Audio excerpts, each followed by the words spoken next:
All rise.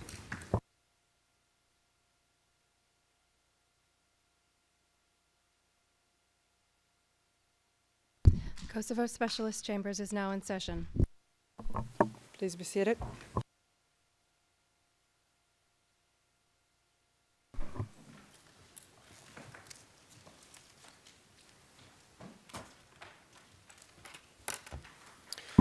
Good afternoon, everyone, and welcome in and outside the courtroom. Madam Court Officer, can you please call the case?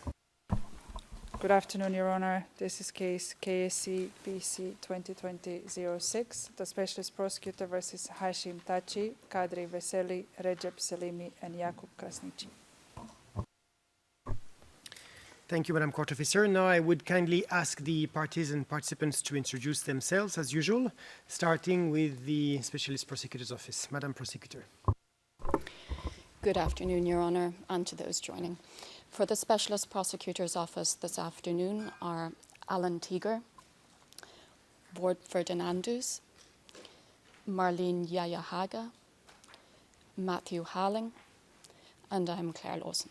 Thank you. Thank you, Madam Prosecutor. Now I turn to the defense, starting with Mr. Kehoe, please. Yes, good afternoon, Your Honor. Gregory Kehoe, Sophie Menegon, and Bonnie Johnson on behalf of President Hashim Thaci. Thank you, Mr. Kehoe. Mr. Emerson, please.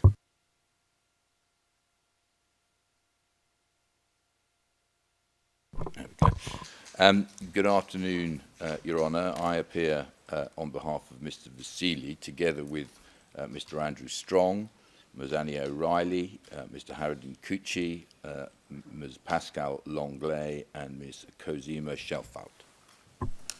Thank you, Mr. Emerson. Mr. Young, please. Good afternoon, Your Honour, and to everyone in court. For Mr. Recep Selimi, David Young, and today I'm assisted by Mr. Jeffrey Roberts, co-counsel, Ms. Natalie Richenko, case manager, and our intern, Ms. Sarah Isufi. Thank you. Thank you, Mr. Young. And now I turn to Ms. Alagendra, please. And forgive me, and also Dr. Rudina Yazini, who's joining us virtually. Yes, online, on the screen. Ms. Alagendra, please. Good afternoon, Your Honour. Venkateshwari Alagendra, appearing for Mr. Jakub Krasniqi. And in court today are Mr. Aidan Ellis, Mr. Victor Baisu, Ms. Laura Abia, and Ms. Jessica Ju. And appearing on video link together with me is Mr. Mento Bachiri. Thank you very much. And for the record, I note that Mr. Thaci, Mr. Veseli, Mr. Selimi, and Mr. Krasniqi are not physically present in the courtroom, but attend this hearing via video conference. Now I turn to the counsel for victim, Ms. Radziejowska, please, and forgive me if I mispronounce your last name. That was perfect. Good afternoon, Your Honor. Good afternoon, everyone. Maria Radziejowska on behalf of victims participating in this case. Thank you very much. And now I turn to the registry, Madam Registrar. Good afternoon, Your Honour. Fidel Madonlan, Registrar, together with Maria Manolescu, Legal Officer of the Registry. Thank you, Madam Registrar. And for the record, I'm Nicholas Guillou, Pretrial Judge for this case. On the 1st of July 2022, as scheduled this 13th status conference, as usual, I ask for the parties to provide written submissions if they so wished. On 8 July 2022, the SPO and the 4 defense teams submitted their written observations. The purpose of our hearing today is to review the status of the case and to discuss the topics in our agenda, specifically disclosure, defense investigations, and proposals for streamlining the case. I invite the parties to present their views in a concise fashion about each item. But before we move to the first topic in our agenda, I would like to briefly discuss a preliminary matter in relation to the Rule 109C charts, which is filing F663. I note that the Rule 109C charts was filed on 28 January 2022.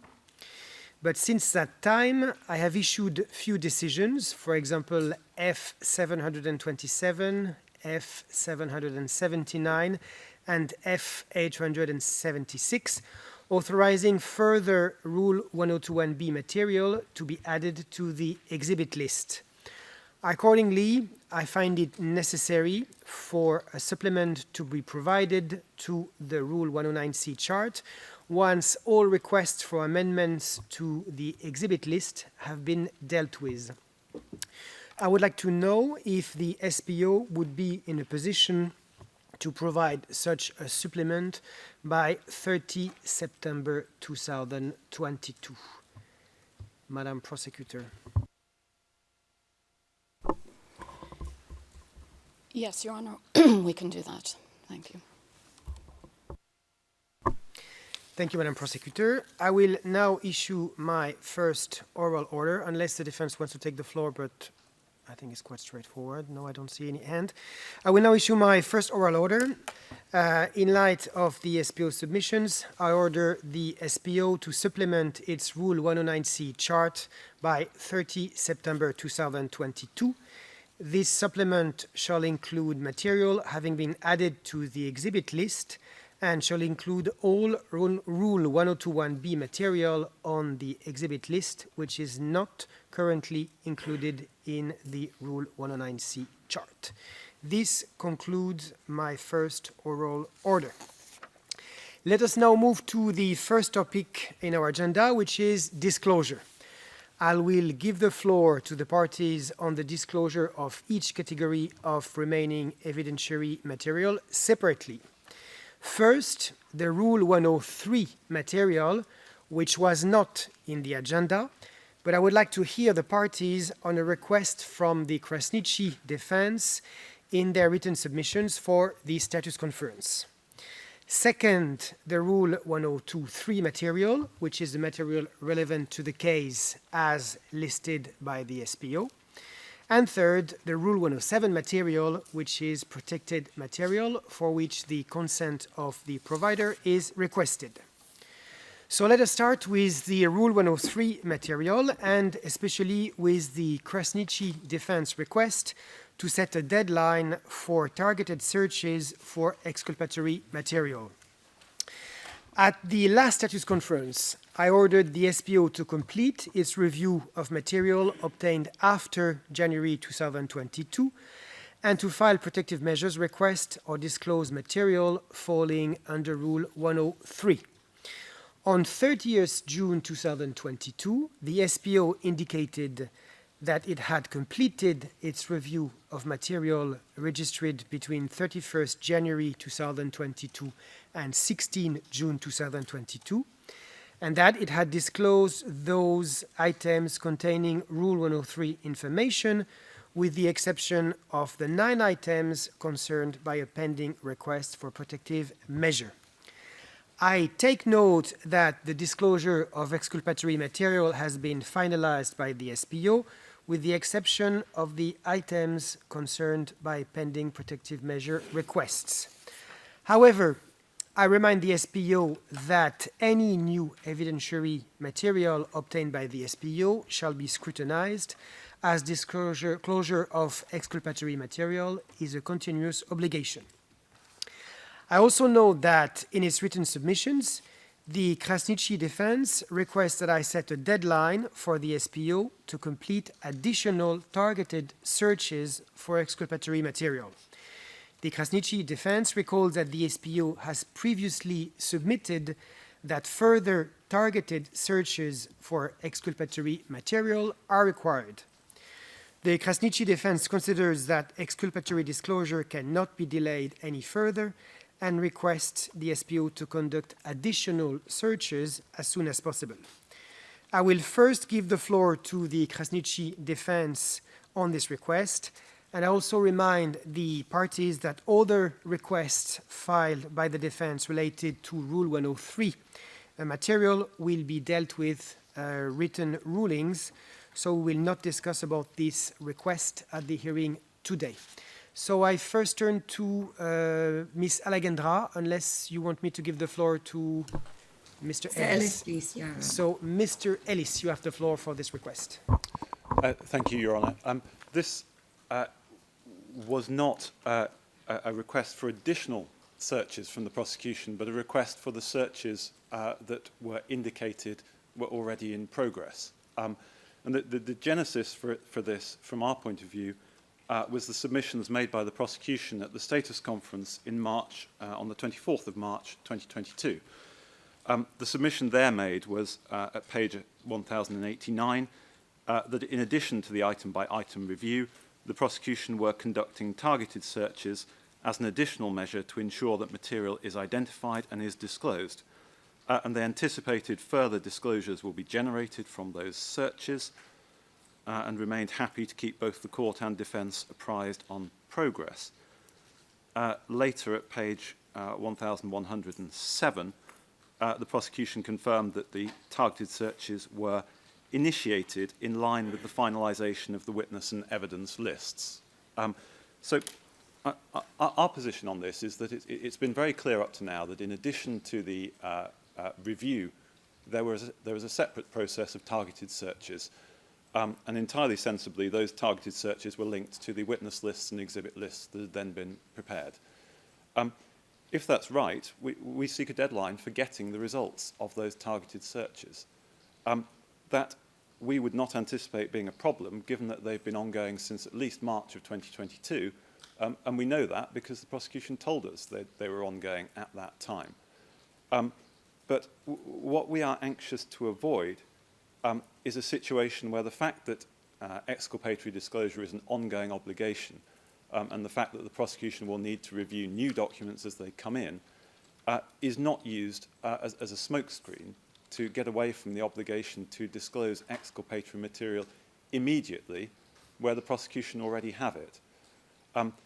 If it's a definitional issue, we would suggest that rather than tying it to additional targeted searches, what we would be looking for is the targeted searches that the prosecution referred to in their earlier submissions, so those directly linked to the witness list and the exhibit list. And given that the obligation is to provide exculpatory material immediately, we invite Your Honour to set a deadline for that. Thank you, Mr. Ellis. Does any of the other defense team want to add on what has been mentioned?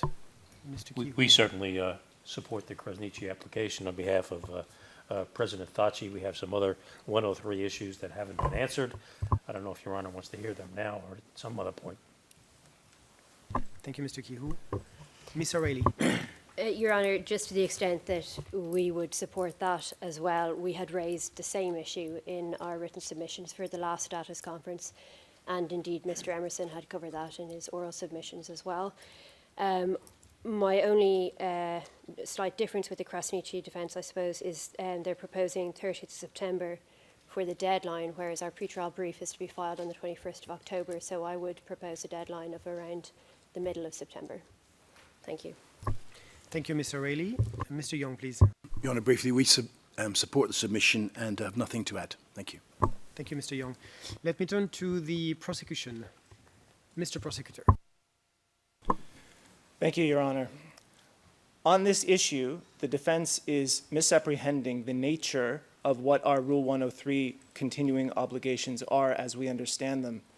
They were operating under the same misapprehension at the last status conference, and we addressed the point that Mr. Ellis just made now quite clearly on page 1245 of the transcript. On the targeted searches, I'm now quoting from that May hearing, on the targeted searches, there is not an initial review phase and a targeted search phase of what we are doing. The targeted searches, they are going on now, they will continue into the future, they're not just limited to witnesses. This is about vigilance. And that's exactly our same view today. As Your Honour mentioned in the initial remarks, we have disclosed and reviewed all of our Rule 103 material through 16 June 2022. Any discussion about late disclosures or a targeted search deadline misapprehends what those searches are. Even with the very intense Rule 102.3 obligations the SPO has to date, the SPO is always devoting some resources to make sure all of its Rule 103 disclosures are up to date, consistent with Your Honour's direction that this is a continuing obligation. At the end of the day, the defense shouldn't want a cutoff date for these kinds of searches for Rule 103 material. Searches are being run. They will be rerun. New searches will present themselves across the proceedings. What the SPO is doing with targeted searches is nothing more than standard second-level obligations of ensuring that everything that's been disclosed is labeled correctly. And it's in no one's interest to limit the SPO's efforts in this regard. Let me ask a couple of follow-up questions, because I understand your point, but I also understand the defense point that they do not want the prosecution to use this to disclose at a later stage documents that should have been disclosed before. And of course, it's always in the interest of the defense to get exculpatory material, even if it's at a later stage, but it doesn't dispense you from disclosing this earlier. So I think that's the key point. And my second question is, do you consider that you have fulfilled your obligation, in which case basically you have reviewed all the documents for exculpatory material, or do you consider that this task is not completed until you do these additional specific searches that you consider part of your obligations? I think that's the main point. And subsidiary, the question is, if you disclose a document that you hadn't identified before, but that was in your possessions before, do you consider that this would be a disclosure violation or not a disclosure violation? Because at the end of the day, that's also what the defense is probably questioning here. I follow. I'll turn to each of your Honor's questions in turn. The first question is basically related to the possibility that we're using this as a way of somehow deferring our Rule 103 obligations. We are not. We have a Rule 103 review. We have done that review for every item in our collection, and at any given moment, it is a snapshot of what we have done through 16 June 2022. We have fulfilled our Rule 103 obligations. We are mindful that lots of things can happen, items can be reassessed, proceedings can evolve, and we have set up a system in place to make sure that we are continuously reviewing the collection to make sure that we maintain fulfillment with our Rule 103 obligations. But we aren't using this as some sort of smokescreen to delay our Rule 103 compliance. We have complied with our Rule 103 obligations, and if we see anything that requires adjustment to make sure the defense has full Rule 103 disclosure, we are responding to that immediately. As we said in the last status conference, this doesn't necessarily mean that there will be no more Rule 103 disclosures for older materials. And since the last status conference to now, there have been indeed some Rule 1023 reassessments where items were disclosed under Rule 103 that were previously identified as not. In our submission, that is ordinary course of a well-functioning prosecutor's office. And all we are asking is to continue this process throughout the proceedings. There is no point in cutting it off, and there is also no point in setting an artificial limit for something which we are obliged to continue doing. In relation to your Honor's last question about whether a late disclosure of an item would constitute a disclosure violation, obviously we would say not necessarily. There are plenty of reasons, including Rule 107 clearance issues, new defense arguments, that would necessitate later disclosures that couldn't be reasonably understood to be a violation. Should any item be disclosed under Rule 103 where the defense considers it to be delayed or wrongful for any reason, the proper recourse is to seize your honor with a request for a remedy rather than imposing a targeted search cutoff. Thank you, Mr. Prosecutor. May I Mr. Q, please. respond briefly, and perhaps counsel was not familiar with some of the prior proceedings in this regard, but vigilance in producing Rule 103 material is not an adjective or an adverb that can be used to describe the SPO's efforts when one goes into Rule 103 disclosures. We have been through with your honor on several occasions where significant 103 material was in the possession of the SPO for years in several cases. I'm looking at one right now where it was almost 6 months of Rule 103 material that the statement was taken before it was turned over.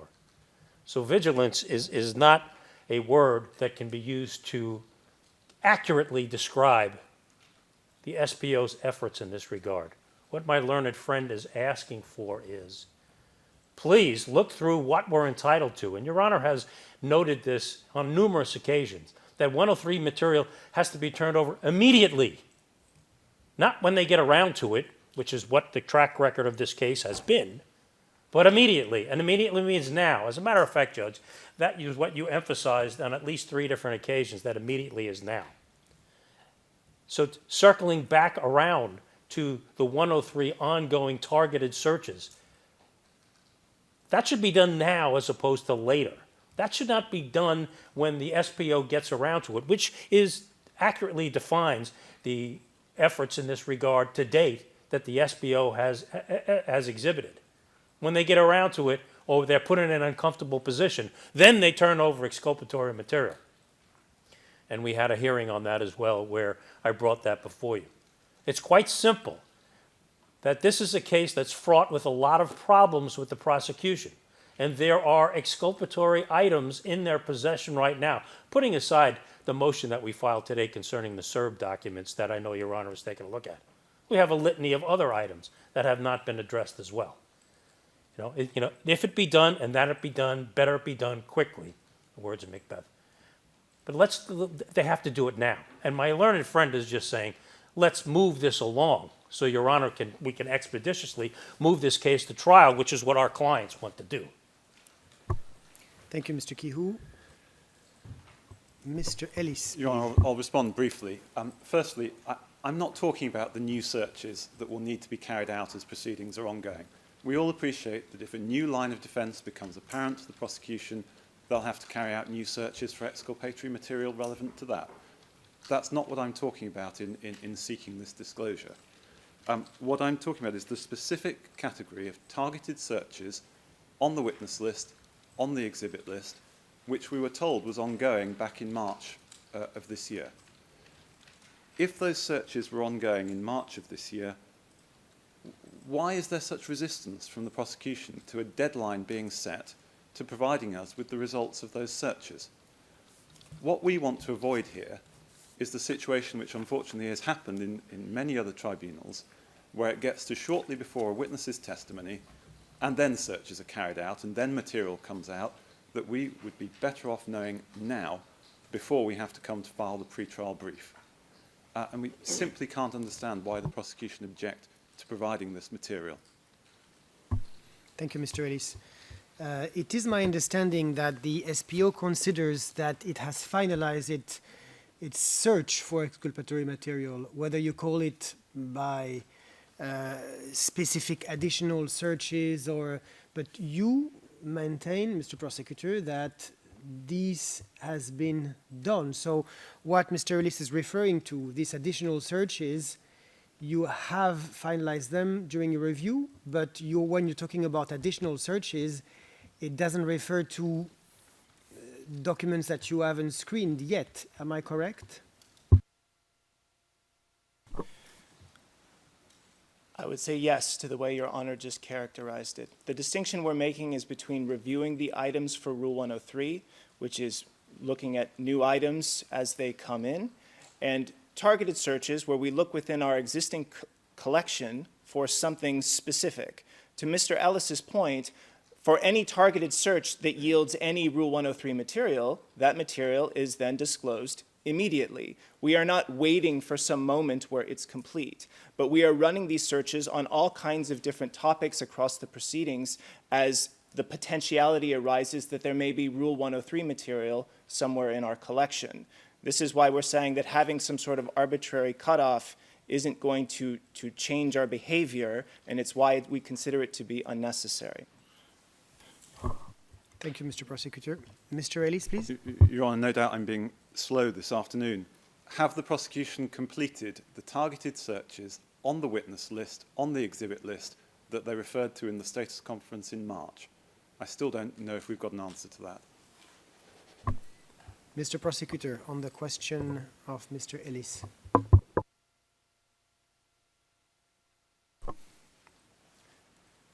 Every targeted search that we have completed since March, all of the Rule 103 has been disclosed.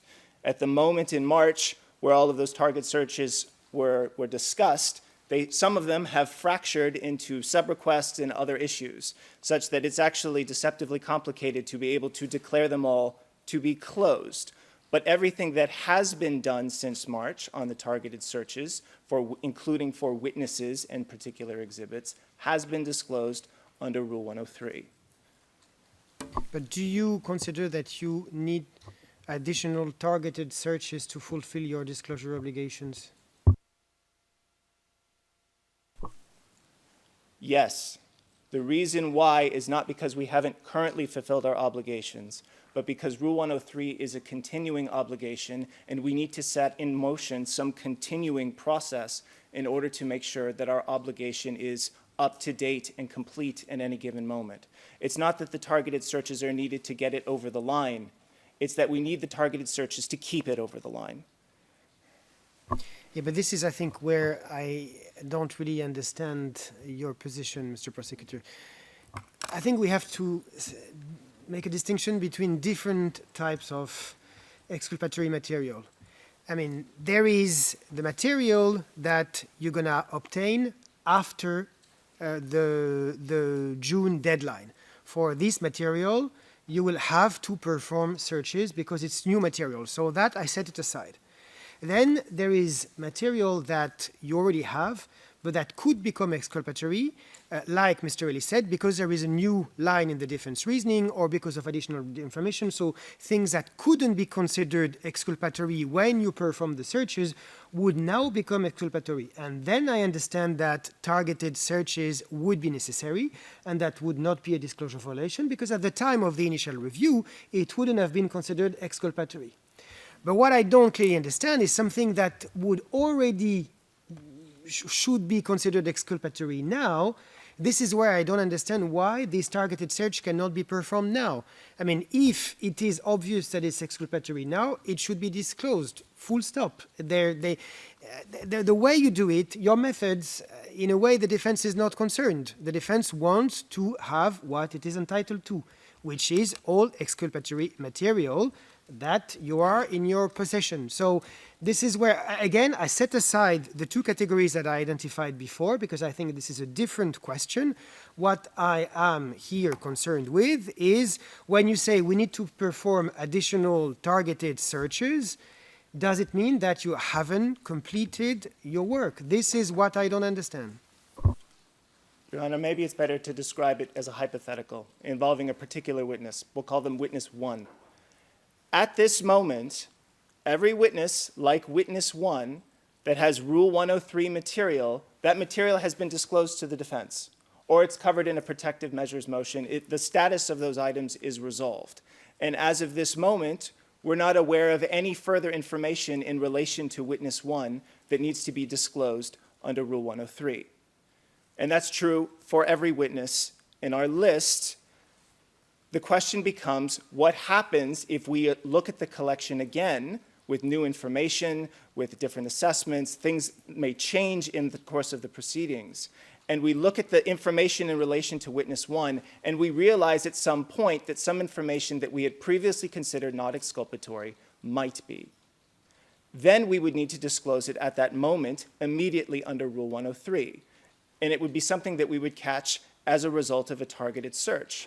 But it's a targeted search that's designed to catch Rule 103 material beyond that which we have initially collected. It's not that there are witness-related information under Rule 103 that we have delayed or are holding on to. It's that the information under Rule 103 relating to a specific witness is a moving target. And so we need to put in a moving procedure to catch it. I hope that clarifies Your Honor's question. Again, I'm not saying that you should not perform these additional searches because for the two categories I identified before, I think it's necessary. But what I wouldn't want to see is disclosure of documents that you consider suddenly at a later stage of the proceedings exculpatory that was already exculpatory 6 months before.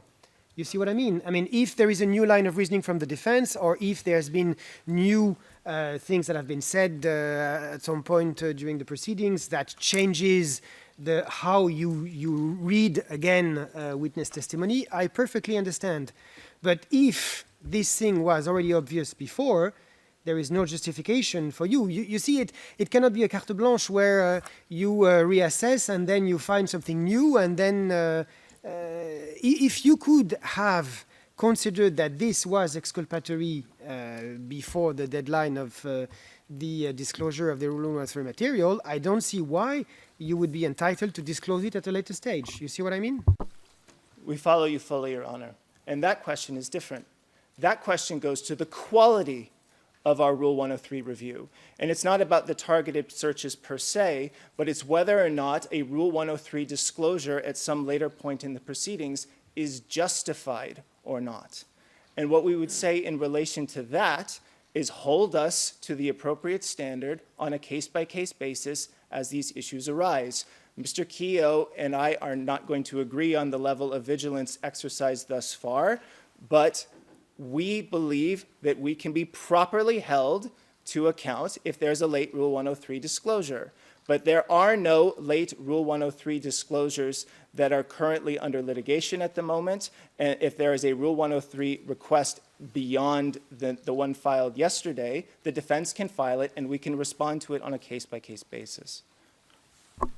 Thank you, Mr. Prosecutor. I don't see any. No, Mr. Kehoe, please. Just briefly, Judge, is that an answer? With all due respect to your question is, when are you going to turn over this 103 material from the targeted disclosures? And maybe I missed it, Judge, but I don't think that question that you asked was answered.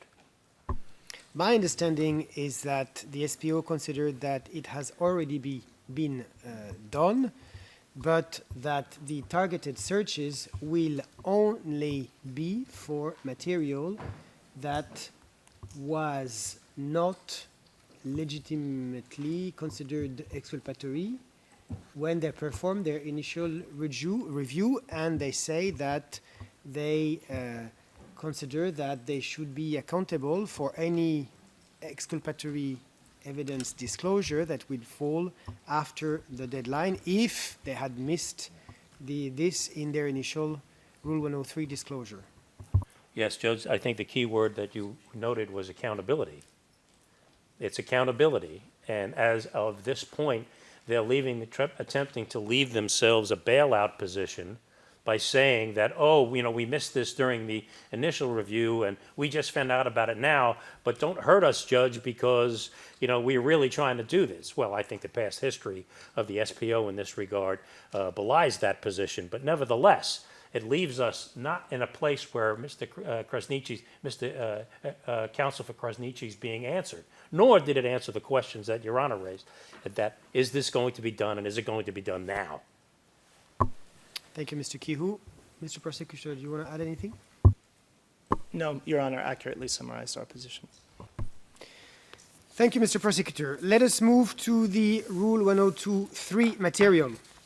I remind the parties that at the last status conference held on 20 May 2022, I ordered the SPO in relation to currently pending defense requests for the disclosure of Rule 102.3 material to first finalize its processing of these requests, second, request protective measures or submit materiality challenges, and third, to disclose all material not subject to protective measure request or materiality challenges by 30 September 2022. Since the last status conference, the SPO indicated that it has disclosed over 45,000 Rule 102.3 items in response to defense requests. According to the SPO, approximately 65% of the total number of selected Rule 102.3 items across defense requests have now been resolved. The SPO also indicated that materiality challenges and requests for protective measures will be necessary in respect of certain Rule 102.3 requests in the near future. The SPO also indicated that it will meet the 30 September 2022 deadline, both for the items which had been selected from the Rule 1023 notice by the day of the last status conference, and all corresponding materiality and protective measures requests.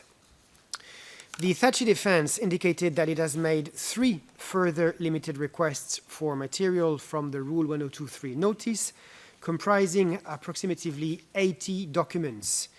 It also remains concerned about the delay in receiving the material it has requested and requests that the SPO continues to disclose all requested material on a rolling basis. The Thaci defense also indicated that it intends to make further requests for Rule 1023 material for items that have become material because of ongoing investigations. The Vesely defense indicated that it submitted its last bulk of requests for Rule 1023 documents on 22 June 2022.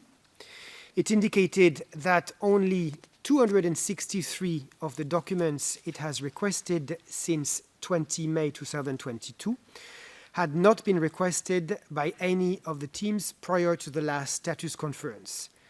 I invite the SPO to indicate if it can disclose these additional evidentiary documents by the 30 September deadline. The Vesely defense also indicated that it has not yet received an updated Rule 1023 notice, so I invite the SPO to clarify its intention on this matter. The Salimi defense indicated that it has received more than half of the items it had requested, but, and I quote, in a chaotic and inconsistent manner, notably because the item numbers were missing and the lack of consolidated spreadsheets on the disclosure history of the Rule 1023 items. The Salimi defense is also concerned that it will be flooded with requests for protective measures and challenges to materiality just before the expiration of the Rule 1023 deadline. And it is concerned that it will have to respond at the same time that the defense is completing its pretrial brief, which is due by 21 October 2022. The Salimi defense specifically requests a spreadsheet cross-referencing disclosed items with the item numbers from the Rule 1023 list, the SPO to prioritize requests for protective measures of challenges to materiality for documents requested by more than one team, and all SPO requests for protective measures or challenges to materiality be submitted by 26 August 2022 at the latest, consolidated defense response to all such requests to be filed by 16 September 2022, and decisions on these requests to be issued by 30 September 2022. I also invite the SPO to answer these requests from the Salimi defense. And finally, in its written submissions, the Krasniqi defense indicated that it still awaits more than 25,000 disclosure items. It requests the SPO to engage with the defense on materiality and protective measures sufficiently in advance of 30 September deadline to allow for meaningful inter partes discussions and so that the ongoing timetable is not disrupted. I will first give the floor to the SPO on this category of material and all the requests from the defense teams that I mentioned in my presentation. Mr. Prosecutor. Thank you, Your Honor. I will make a submission that in turn will hit every point that you raised. As seen from the reported numbers in our status conference submissions, the SPO has greatly accelerated its Rule 1023 disclosures since the last status conference. This has been accomplished in large part by having every SPO staff who can review or process disclosure across all its investigations and cases working on the Rule 1023 materials in this case. The surge of resources keeps us on track to meet the court's deadline, but at a cost of capacity to take on additional resource-intensive tasks over the next 2.5 months. This doesn't include tasks arising from Rule 103, as we just discussed, or tasks in the ordinary course of litigation, such as the written response to yesterday's disclosure request. But in order to meet this deadline, it is imperative that our obligations stay as previously ordered. And this goes into things like early protective measures requests requested by the Salimi defense and these additional 263 items requested by Vesely. There are multiple defense submissions that are effectively asking to reconsider aspects of the 30th September deadline. The protective measures and materiality challenges set by Your Honor 7 weeks ago were for these to be filed on 30th of September. There is nothing that has happened in the intervening 7 weeks that would justify changing that deadline. The SPO has announced in its submissions that it will be filing such protective measures requests on a rolling basis, and further can announce that we are intending to send in some inter partes correspondence to the defense about the materiality of certain Rule 1023 selected items. But there is no basis to reconsider the 30th September deadline. On the 263 items specifically requested by the Vesely defense, this is another example of a reconsideration. And we need to point out on this that the Vesely defense mischaracterizes the nature of the 22 June 2022 Rule 1023 request that they made. They don't mention this number squarely in their filing, but on that date, a month after the 12th status conference, the Vesely defense requested over 23,000 items off the Rule 1023 notice. There is indeed a great overlap between the items that are requested and the work that's already being done to meet the 30th September deadline, although the Vesely defense doesn't give specifics and leaves it to the SPO to match the request to see if that number is in fact 263. But when the Vesely defense says in paragraph 2 of its submissions, it's only received over 19,000 items out of 54,000 items requested, they're counting the 23,000 items they requested after the deadline. And as Your Honor recalls, the way that deadline was set, we specifically asked, and this was granted, that the Rule 1023 request be frozen and processed from the moment that that order was made. If you take the Rule 1023 eligible requests of the Vesely defense, it's actually a number much closer to over 70% of their requested items have been resolved as of this moment. On the updated relevance list, the SPO is aware that it needs to file an updated relevance list. It's going to need to continue doing so. This is an obligation that runs across the proceedings, and these updates will need to be periodically filed. Preparing an updated relevance list is different in nature from the Rule 109 order that Your Honor previously made. It is quite a time-consuming project, and it involves many of the same people who are critical towards complying with the 30th September deadline. It's not just a list of ERNs. All relevant items since the previous Rule 1023 notice in July 2021, they need to be organized, time permitting. They should be checked for duplicates against items that have already been noticed and disclosed. And a description needs to be written for every single one of them. And those descriptions need to be sufficiently complete to comply with the requirements of Rule 1023, but they can't be so detailed as to be compromising necessary protective measures, which means that the list also requires review, like sensitive disclosure items as well. A consequence of the way the 30th September deadline is structured, and that it only applies to items that were requested as of the 12th status conference, is that the SPO is permitted to disclose items selected after May 2022, after September 30th. And as a practical proposition, the SPO can't really accommodate any new Rule 1023 requests until that moment anyway. So what the SPO would propose is for it to file an updated relevance list in October, after the 30th September deadline, and at a moment when the SPO would actually be in a position to process the items selected from that list. The SPO would then be processing updated relevance list item selections on an expedited basis. As to the point about spreadsheets, you also see this in the defense submissions about SPO emails in relation to disclosure packages. Defense submissions in relation to SPO email requests for information go above and beyond the SPO's statutory obligations. The SPO provides its disclosure with metadata required by all the relevant policies and protocols. The defense may want further information accompanying disclosures, and the SPO has promised to provide certain further information when it can do so.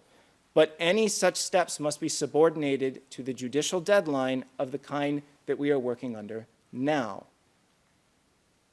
This said, and as the defense had to acknowledge in their written submissions, even with the intense demands on our office, we have been making time to provide such emails when possible. And Your Honor, unless there are any other questions off of our submissions, this was all that we had on this item. Just before I give the floor to the defense, follow-up question related to, especially to the documents requested by the Vesely defense team. Is it time-consuming for the SPO to disclose the documents that have already been requested by the other defense teams? Because I understand that for the 263 or X number of documents, you have to perform a specific review, but for the items that have already been disclosed to any of the other defense teams, I wouldn't anticipate that it would be very time-consuming. Am I wrong? You're not wrong, Your Honor. In candor, our submission about the Vesely defense was that they misrepresented the number of items that we had actually provided as a percentage of their requests. It is not particularly time-consuming for us to redisclose items that are already resolved. But those 263 items, as Your Honor mentioned, are different in kind. Yeah, but if the Vesely defense team can get close to 21,000 items, I think it's already a big improvement for the preparation of their case, even if they don't get the 263. So I think that would be a major demonstration of your willingness to help the defendant preparing their case, Mr. Prosecutor. I see where this is going. Your Honor, we can accommodate that part by September 30th, if you so wish. Thank you, Mr. Prosecutor. Mr. Kihu, please.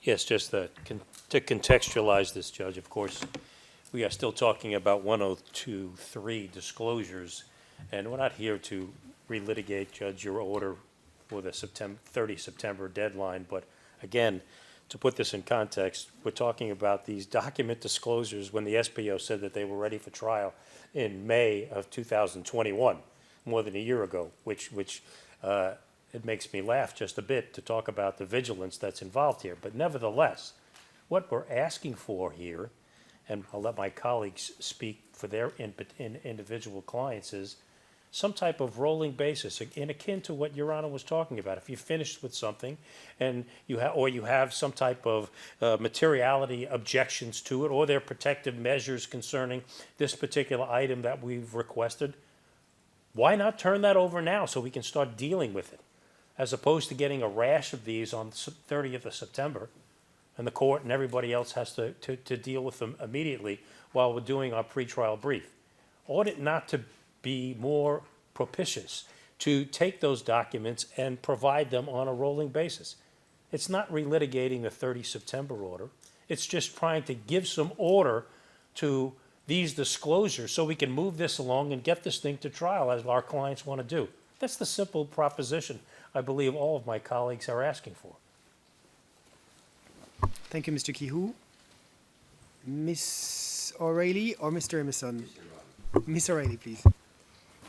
Thank you, Your Honour. With respect to the 263 documents, it appears that the SPO is not in a position to confirm that figure. I personally would have thought that they would have been, because one would assume that records are being kept of what is being disclosed to each team. But if that's not the case, and it will help them to disclose those documents faster, then we can, of course, share our records with them to help expedite that process. But I'll wait for an indication as to whether that will actually help them with that. We still believe it would be reasonable. You know, it's not a very large number of documents to disclose them by the 30th September deadline. Had we finished running those searches and there were 5,000 documents that hadn't been requested by anybody else, of course, we would have proposed a later deadline. But it seemed such a small number in the global scheme of things. And we are all, I'm sure, very keen to get the bulk of disclosure done with so that we can move forward. So it did seem a reasonable request under those circumstances. But anyway, I appreciate that it appears the SPO will disclose the previously requested documents at least by the 30th September. Thank you. Thank you, Ms. O'Reilly. And regarding these 263 documents, if we do the math and we analyze the pace of disclosure of the SPO at the moment, it should be a question of days, if not 2 or 3 weeks, but I wouldn't anticipate more than that. Mr. Young, please. Invite Mr. Roberts to address you. Thank you. Mr. Roberts, please. Thank you, Your Honour. Obviously, we set out in some detail our submissions on Rule 1023, so I obviously won't repeat those now. And I obviously take into account what my friend has explained about the pressures on the prosecution and the work they have to do to complete Rule 1023 disclosure. I refer simply back to Status Conference. I think we're up to about 8 months ago now when we requested simply that they give us everything. And maybe, Your Honour, it would have been a lot easier had they just done so, rather than dealing with multiple separate requests and the problems that seems to cause. But we are where we are. And the situation where we are now, I would suggest, is that we still don't know how many of the remaining documents will be subject to materiality challenges and will be subject to requests for protective measures. And that's my concern. My concern, much like departing British Prime Ministers, is that if you don't give them a date, they will hang on forever and ever until they're forced out. So until we give the prosecution a date to actually complete this, then this will carry on and carry on and carry on. And I'm not being flippant, I'm being serious. This is important information that we need to conduct our own investigations. This list of documents, and I think this is where it gets interesting in relation to the spreadsheets. What we're requesting in relation to the spreadsheets, and I do note the day before, again, interestingly, the day before the deadline for submissions, I think everyone knows why that was disclosed then, the prosecution did provide us with a significant number of spreadsheets detailing the different documents disclosed under Rule 1023. So we were given some information that we'd been requesting for a while. That helped. One additional piece of information is when they have disclosed the same documents under a different rule previously. Because quite often, when the prosecution has looked at our requests under Rule 1023, they've noted that these documents should have been disclosed under 103 already. Quite often, that's the case. So when they created the initial 1023 list, it would appear that it was not reviewed with the necessary level of detail. But for us to track when documents have been disclosed before and to work out what's still missing, we do need a bit more information. So an extra column together with the information that's been disclosed before, or when that document's been disclosed before, the rule would assist us greatly in terms of matching up the documents. And this is when we say it's been chaotic. It's an ongoing challenge for us to try and match which documents out of the number we have requested have actually been disclosed. And that's what we want to do. And I'm sure that's what the prosecution wants us to do as well. It's in their interests for us to know what they've given us, so we're not constantly contacting them and saying, what's this? And when we get partial translations, when we get documents disclosed under different ERNs, that's obviously somewhat complicated. So that's all we want. We've received half, I believe, the number of spreadsheets, and I'm sure my colleague from the prosecution will correct me if I'm wrong. I think we've received 20 spreadsheets out of approximately 41 batches of 1023 material. We'd like the rest of the spreadsheets as soon as possible, and obviously preferably with that extra information. In terms of the remaining protective measures and requests or challenges to materiality, what could assist now, I think the prosecution has mentioned that they've completed or resolved 65% of the documents requested. Now, by my rudimentary maths, that leaves around about 22,000 documents approximately that have yet to be resolved. How many of those approximately will be subject to materiality challenges? If my friend tells me there are actually only 50, or there are 20, or somewhere in that figure, then obviously waiting till later in September is one thing. If he otherwise suggests actually it's going to be 2,000 or 3,000 or 10,000, that obviously makes a big difference, and also which documents they refer to. So the earlier we get that information, the better. One presumes that the prosecution has already identified certain documents that it will challenge the materiality of or will request protective measures of, based on protective measures that have already been granted, or the fact that it relates to a salamander in a dugout hole, as I'm sure he referred to last time. The implication he gave last time was that there are multiple documents that we'd requested that were similar, and yet we've received little, if any, indication that they would be challenging the materiality. So in all reality, if they are able to do so, I don't understand why they don't do so now. And obviously the reference to documents being disclosed, challenges being made in the near future on a rolling basis, those terms could mean different things to different people. On a rolling basis could mean 27, 28 and 29 September. Or it could be one filed next week, one filed a few weeks afterwards, one in August, one in the end of August, in which case we would make some progress on those. So I think a little bit more clarity in terms of numbers of documents, in terms of types of documents, and also in terms of when exactly near future and rolling basis means, I think would really assist the defence teams and Your Honour to move these proceedings forward and allow us to actually take account of these documents before we complete the pretrial brief. And that was, in my understanding, the purpose of you setting the deadline of 30th of September, was that we would, in theory, at least have these documents before we filed the pretrial brief. Obviously, if a large number of them will not be given to us because they're subject to materiality challenges, then that's not really going to help us, I'm afraid. So, as I say, I'm trying to come up with concrete proposals to assist the prosecution and to help you, to help us to move this forward. So hopefully the prosecution will take that in the spirit in which it's intended. Thank you, Mr. Roberts, and I appreciate your constructive efforts. I am not the Speaker of the House of Commons or the Chairman of the 1922 Committee, but I have the powers to set deadlines, and that should be enough for the prosecution to do its best to help you in that matter.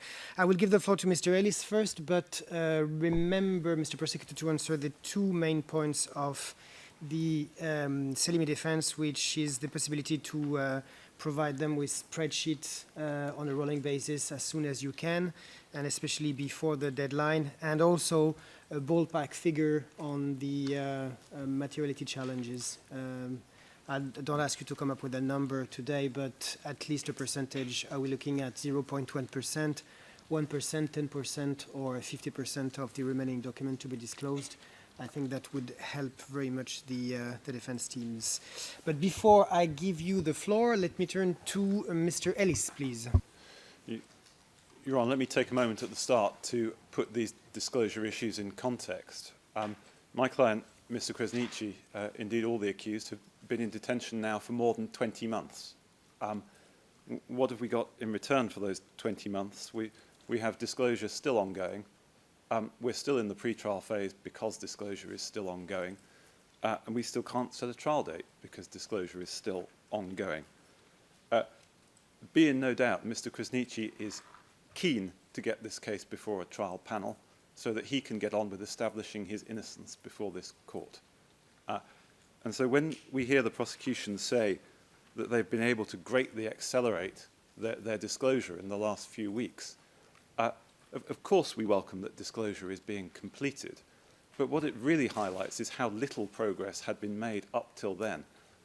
These disclosure issues have been around for a long time, and it is disappointing that they are still ongoing in that context.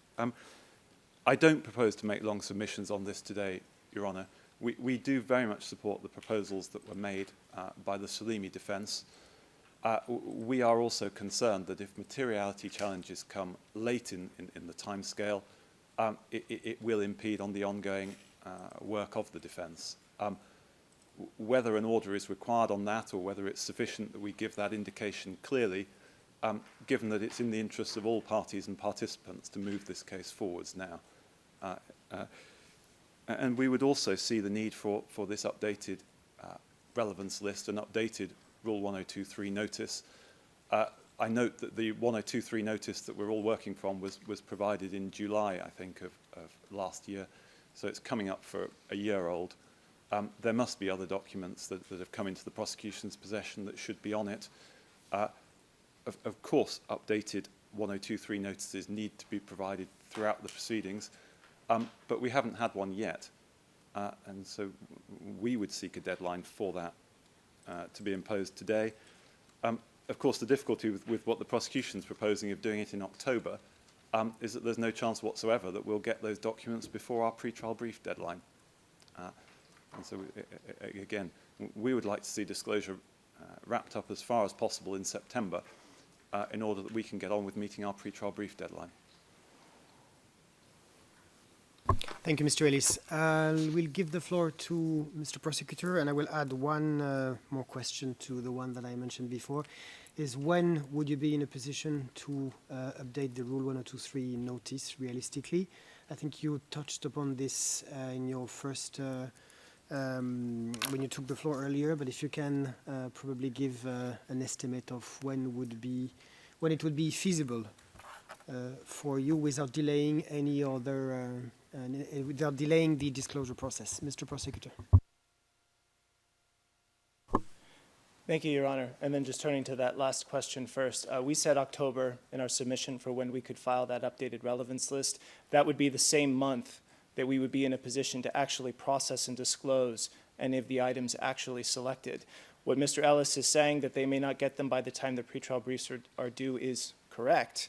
But that was baked into the 30th September deadline. Everything on the Rule 1023 notice would be provided and disclosed, and that would be the overwhelming bulk of Rule 1023 material. We understand that Your Honor spaced the deadlines in that way, and we're going to comply with that 30th September deadline. So the overwhelming majority of the Rule 1023 material, they will have in hand for their pretrial briefs. To the questions that Your Honor asked earlier, Sorry, Mr. Prosecutor, when you say October, do you mean 1, 15, or 31st? Well, if you let me pick, then I know what I would pick. But realistically, I would say we need at least 1 full week after the Rule 1023 September deadline to be able to provide an updated relevance list. Thank you, Mr. Prosecutor. To the point about spreadsheets, this is one of the things that we have promised. It's not one of our disclosure obligations as such, but taking what the Salimi defense has made its submissions about, we are sending these spreadsheets. The spreadsheets are only sent to the defense teams when a Rule 1023 request by a defense team is completed.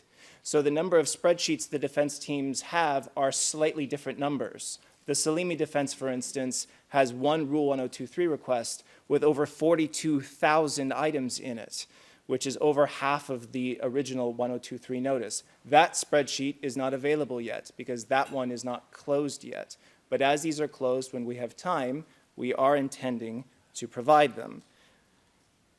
In terms of challenges to materiality, as of this moment, the SPO has not made any challenges to materiality in this case.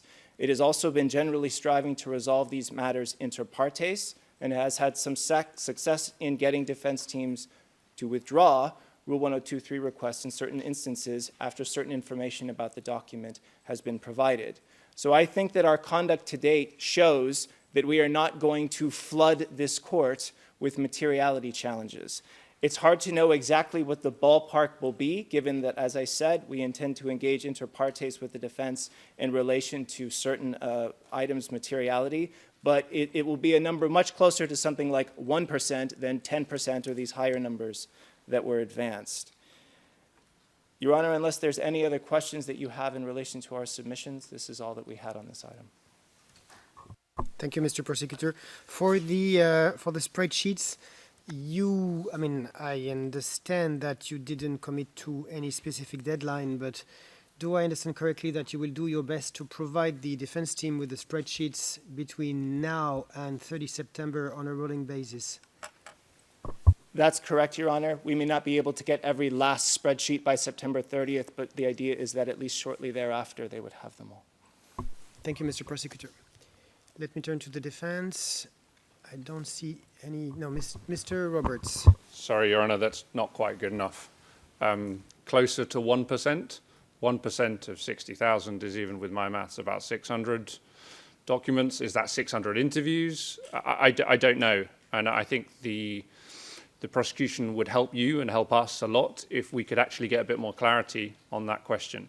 I'm not wishing to put my colleague on the spot now and ask him to tell us exactly, but I would like you, with all due respect, to order the prosecution to give a lot more information on that by the end of this week as to exactly what types of documents we're dealing with. Because if it really is significantly more than that, and I understand this is a very difficult task for them to identify all of these, I'm somewhat sympathetic, but if it is more, then we may need to actually formally request deadlines for these to be provided.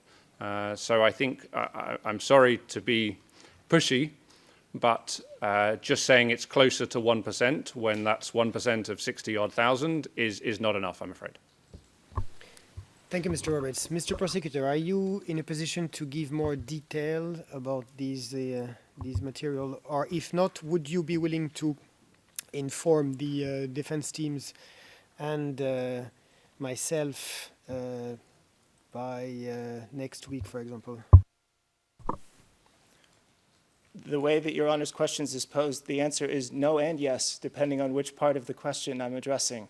As for the part where I would say that the answer is no, we cannot predict with precision which items we're going to challenge materiality on now. It is not September 30th yet. We're still reviewing these items. We're still reaching conclusions as to their materiality. This is why it's difficult for me to give an estimate. But in terms of what we can inform the defense, and if Your Honor is so inclined, Your Honor as well, is that for items where we have identified a potential issue with materiality, what we have been doing is first sending an inter partes correspondence to the defense, giving, when we can, additional information about the item, and asking if they're willing to withdraw their request such that maybe no materiality challenge is necessary.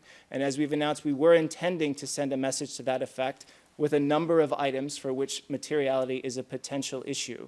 And so the defense will be getting more information from us on this topic relatively soon. If Your Honor wants to set a deadline in that regard, we'll comply. Thank you, Mr. Prosecutor.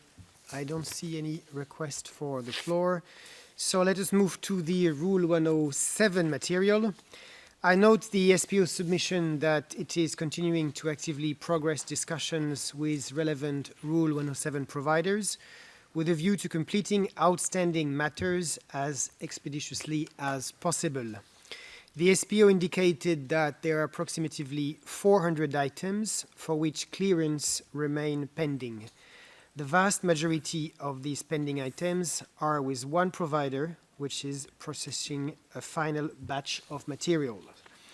The SPO also foresees an application in respect of items for which clearance decisions have already been made and for an item that has been denied clearance. And this might be a request that is currently finalized. The SPO has indicated that it awaits the conclusion of discussions with an individual state in respect of a further filing. So I invite the SPO to make submissions on this topic, notably on the timeline for the upcoming requests. I also invite the SPO to state which rules this document would fall under, in particular, whether they would fall under Rule 102.1b or Rule 103. The Selimi defense specifically requests the provision of, first, a supplementary Rule 102.3 list by 31st August 2022 to include any additional documents falling under Rule 107, which were not previously included in the original Rule 102.3 list, as well as any documents that should have been included in the original list or which have been acquired by the SPO since the list was produced. And second, an update on the status of documents falling under Rule 107, which were included in the Rule 102.3 list. The Krasniqi defense requests an order requiring the SPO to complete Rule 107 disclosure by 30 September 2022. It avers that disclosure should be completed in sufficient time so that the defense can review and analyze the material prior to submitting a pretrial brief. So I invite the SPO to make oral submission on the disclosure of Rule 107 material and specifically on the requests by the defense that I just summed up. Mr. Prosecutor. Thank you, Your Honor. In relation to the application mentioned in the initial remarks, on Friday, and as referenced in the status conference submissions, that application was filed. It covers 28 items, some being Rule 103 and some being Rule 102.3. We acknowledge that the confidential redacted version of that application isn't ready yet. It's being prepared and will be filed in the near future. As regards questions about putting Rule 107 items on the Rule 102.3 notice, this is not an obligation that the SPO has. Rule 107 items are not noticeable. There are certain items falling under Rule 107 that we did put on the Rule 102.3 notice where we felt that there was a high probability that they would be cleared.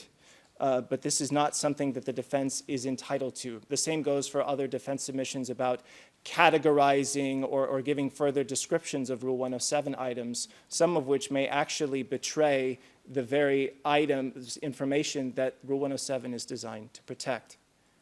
As to the cutoff, a Rule 107 cutoff, other outstanding Rule 107 items will be disclosed under the applicable rules once they're cleared. In particular, Rule 107 items of the kind I just mentioned that are covered by the 30th September deadline because they were on the Rule 102.3's initial notice, they will be disclosed by the 30th September as long as the clearance can be accomplished sufficiently in advance. And to the extent that further clearance decisions are reached denying clearance, additional Rule 107 filings would be made. In terms of timing, it's in the interests of all parties that as many of the remaining items get cleared and disclosed, and for the number of items requiring litigation to be kept to a minimum where a denial decision is reached. The imposition of a deadline for Rule 107 disclosure, which can't bind the providers in question that we are engaging with, is not going to meaningfully advance the process. Thank you, Mr. Prosecutor. Mr. Kihu, please. This is yet an ongoing problem, Judge. We are in the dark concerning these documents. There have been some issues here concerning 103 material, and lo and behold, on the 28 items that have been recently brought before Your Honor, there is in fact exculpatory material, Rule 103 material. There has to be a point when this ends as well. And if we're going to move this case along, which we all want to do, when will these 107 clearances be obtained? I mean, is the prosecutor, did they promptly put forward this? Is this just happening now? Are they waiting for the particular agency with an order from this court to expedite that matter to the providers, assist?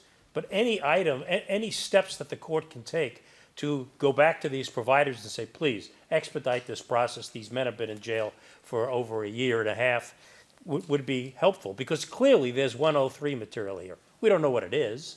We don't know what is entailed in these 28 items. We do know that some Rule 103 material is there. But again, it's this time element that keeps creeping through this that is very disconcerting and is not helping to move this case along, which is what we all want to do. Thank you, Mr. Kihu. Mr. Emerson, please. I'm going to ask Ms. O'Reilly to comment in detail on the substance.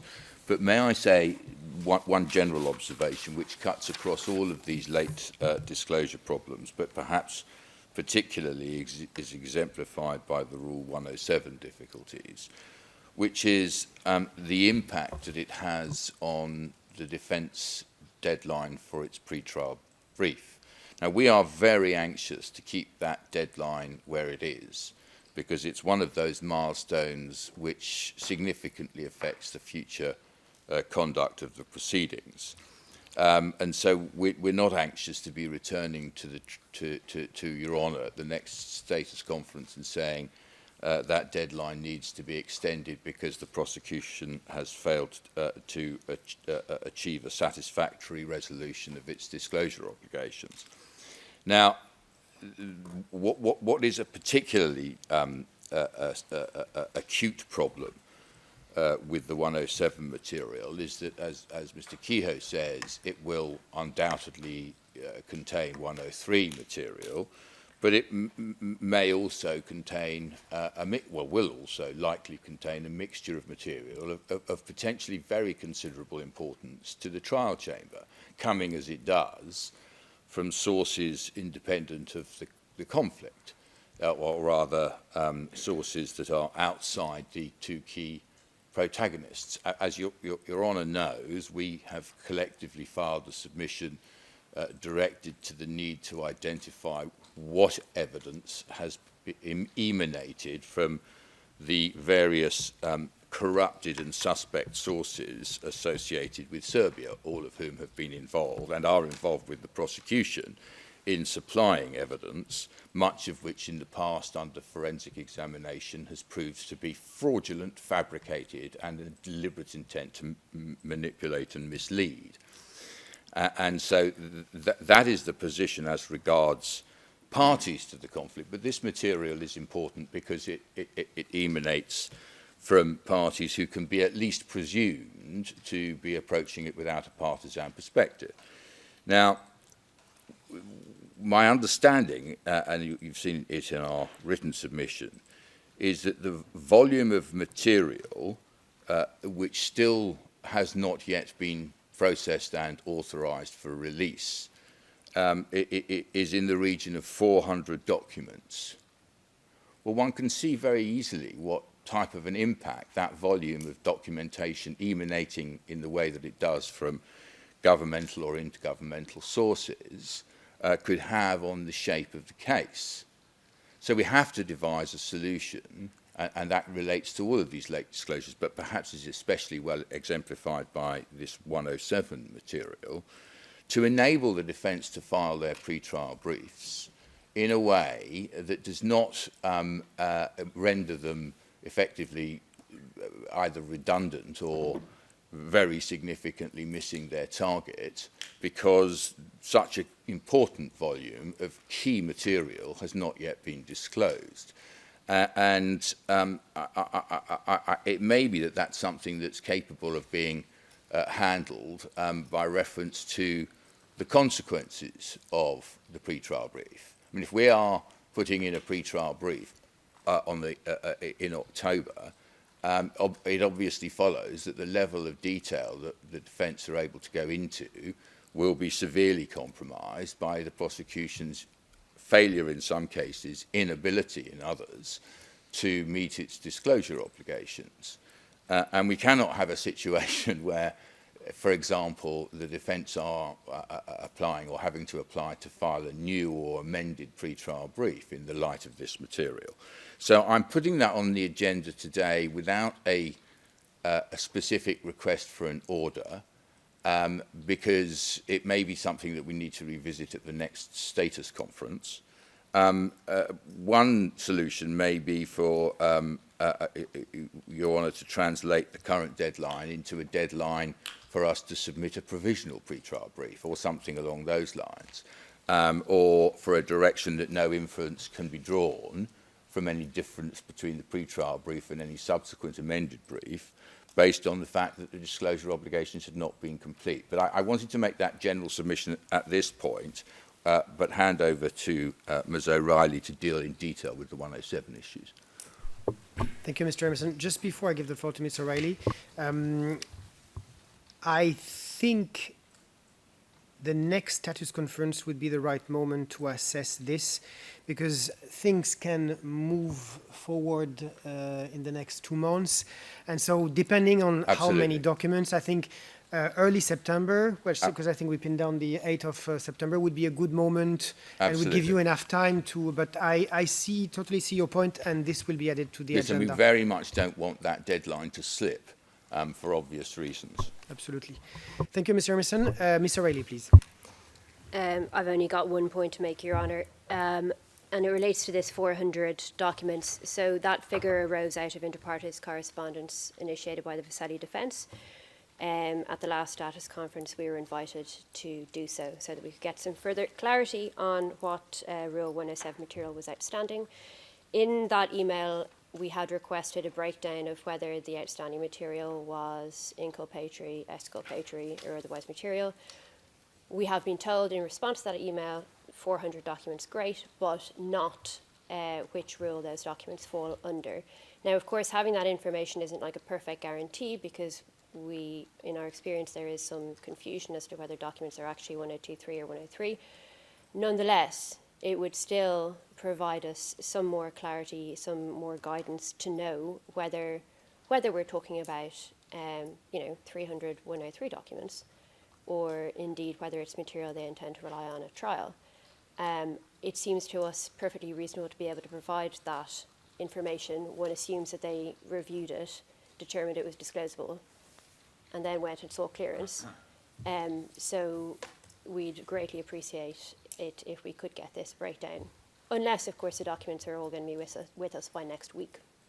But if that's not the case, we'd like more information. Thank you. Thank you, Mr. O'Reilly. Mr. Mason? Just one sentence, which is the relationship between the point Ms. O'Reilly has just made and the point that Your Honour was discussing with me earlier is obviously it would be essential to know by the time of the next status conference, at the very latest, whether we are looking at a majority of exculpatory material or what the prosecution believes to be a majority of inculpatory material, and how the boundary lies, in order for us to be able to consider what the next step should be and its implications for the pretrial brief. Thank you, Mr. Emerson. I will ask the SPO to touch upon these questions in its response. Let me give the floor to Mr. Roberts. Thank you, Your Honour. Very briefly, because obviously we've addressed this again in written submissions, and there is a significant amount of overlap between this request in paragraph 16.4 and obviously the previous request that you addressed in relation to the supplementary 1023 list. The request relates to 107 documents, which have since been cleared, but also other documents that the SPO has acquired. Now, my understanding is obviously that a decision on that is pending, but it would appear to be that you are looking towards October for a deadline for that. I've already made my position clear as to the importance of deadlines for focusing the SPO's mind. I would suggest that it would assist greatly if any deadline is brought forward, with the understanding that that may also assist the SPO in their negotiations with the providers of the material. As my understanding, if they have no deadline that they perceive they need to respond by, they may take their time. Obviously, if the SPO is able to say that Your Honour has suggested or ordered them that they need to do so by a certain date, that may assist in moving things forward. And if it doesn't move things forward, then at least we know. And if we know, then we can make our submissions accordingly. And I share fully my colleagues' concerns about any resulting delays on the deadline for the pretrial brief. We fully intend to comply with that deadline, but are concerned where things beyond our control will cause that to slip. So the earlier we have any information on this, and I note the email back from the prosecution to the Vaselli defence, which gave them some information about the 400 documents, but again, that's part of the way there. It's not all the way there. So the earlier we get much more clarity, and I would suggest that includes a deadline for at least a provisional outcome of their Rule 107 negotiations, would actually assist all parties to move forward in this regard. Thank you. Thank you, Mr. Roberts. Mr. Ellis, please. Yes, Your Honour, we very much support those submissions.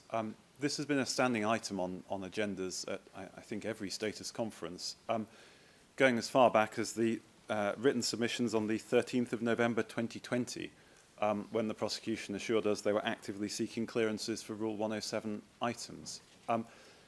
As with all disclosure, there has to come a point where we can be satisfied that this is complete so that we can move forwards. imposing a deadline might not be binding on the providers, but it may at least focus minds. It may give a date for them to focus on. And we can't conclude that it won't help until we have tried it. And we're very much at the point now, with the pretrial brief date fixed, where we need this information. And we're talking about 400 documents, not one or two documents. We don't know how many pages, but it's easy to imagine this could be a substantial volume of material, some of which we've heard is 103 and exculpatory. So we would say a deadline would assist, and we seek that, Your Honour. Thank you, Mr. Ellis. Mr. Prosecutor. Thank you, Your Honor. Turning to the defense submissions, we would preliminarily note that the Vesely defense's submissions today on the pretrial brief are a little different than what they said at paragraph 20 of their written submissions or at the last status conference on page 1298, where compliance with the Rule 107 disclosure was not a condition to a pretrial brief that it now appears to be, even though, as the Vesely defense itself acknowledged, the information about the 400 documents was known to the Vesely defense before those written submissions were made. I'm not sure it is in your interest, Mr. Prosecutor, to challenge the changes of timeline of the defense, given the provisional timelines that were announced in the first status conference by the prosecution. But please proceed. Let's not waste time on this, please. Turning to the categorization question brought up by the defense, categorizing uncleared Rule 107 items is another request from the defense that goes above and beyond the SPO's obligations.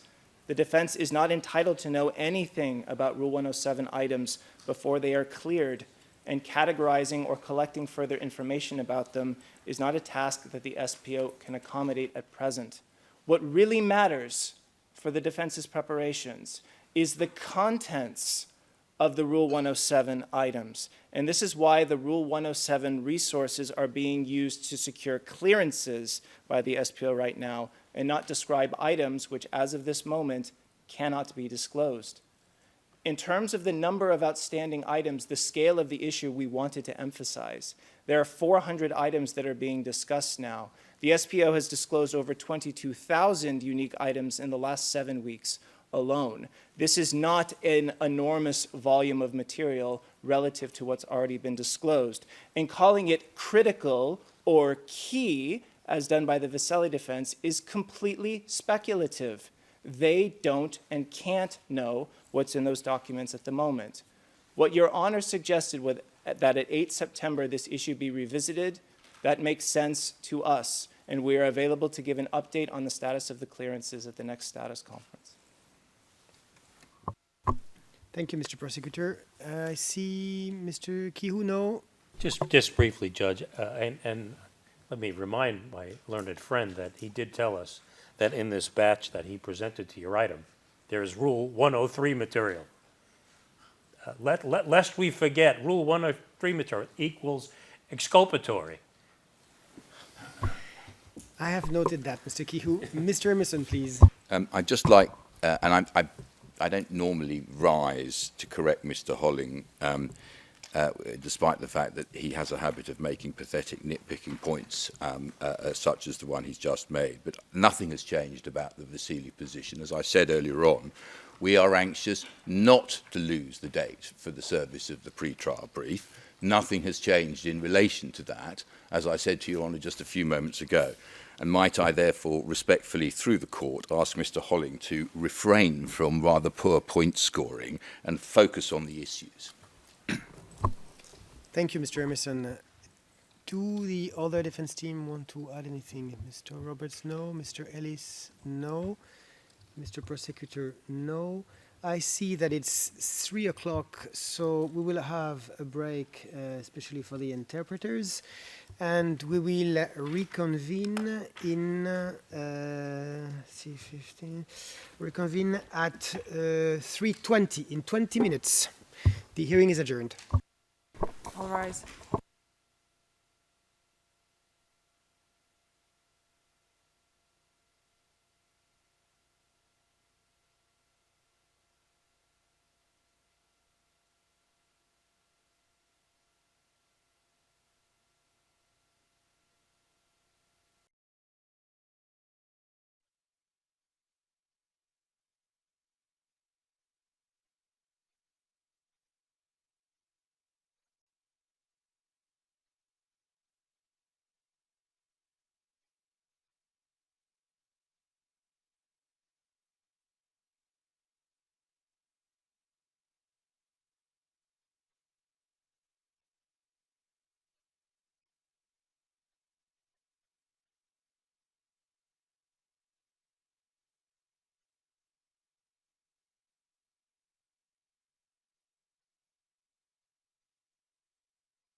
All rise.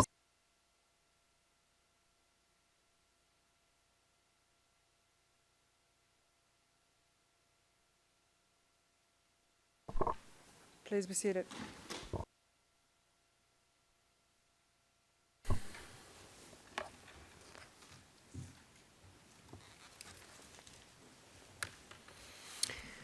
Let us now move to the next item in our agenda, which is defense investigations.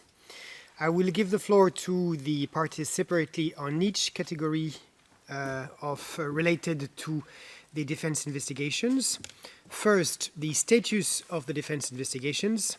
Second, on any potential request for unique investigative opportunities. Third, on any notice of an alibi or grounds for excluding responsibility.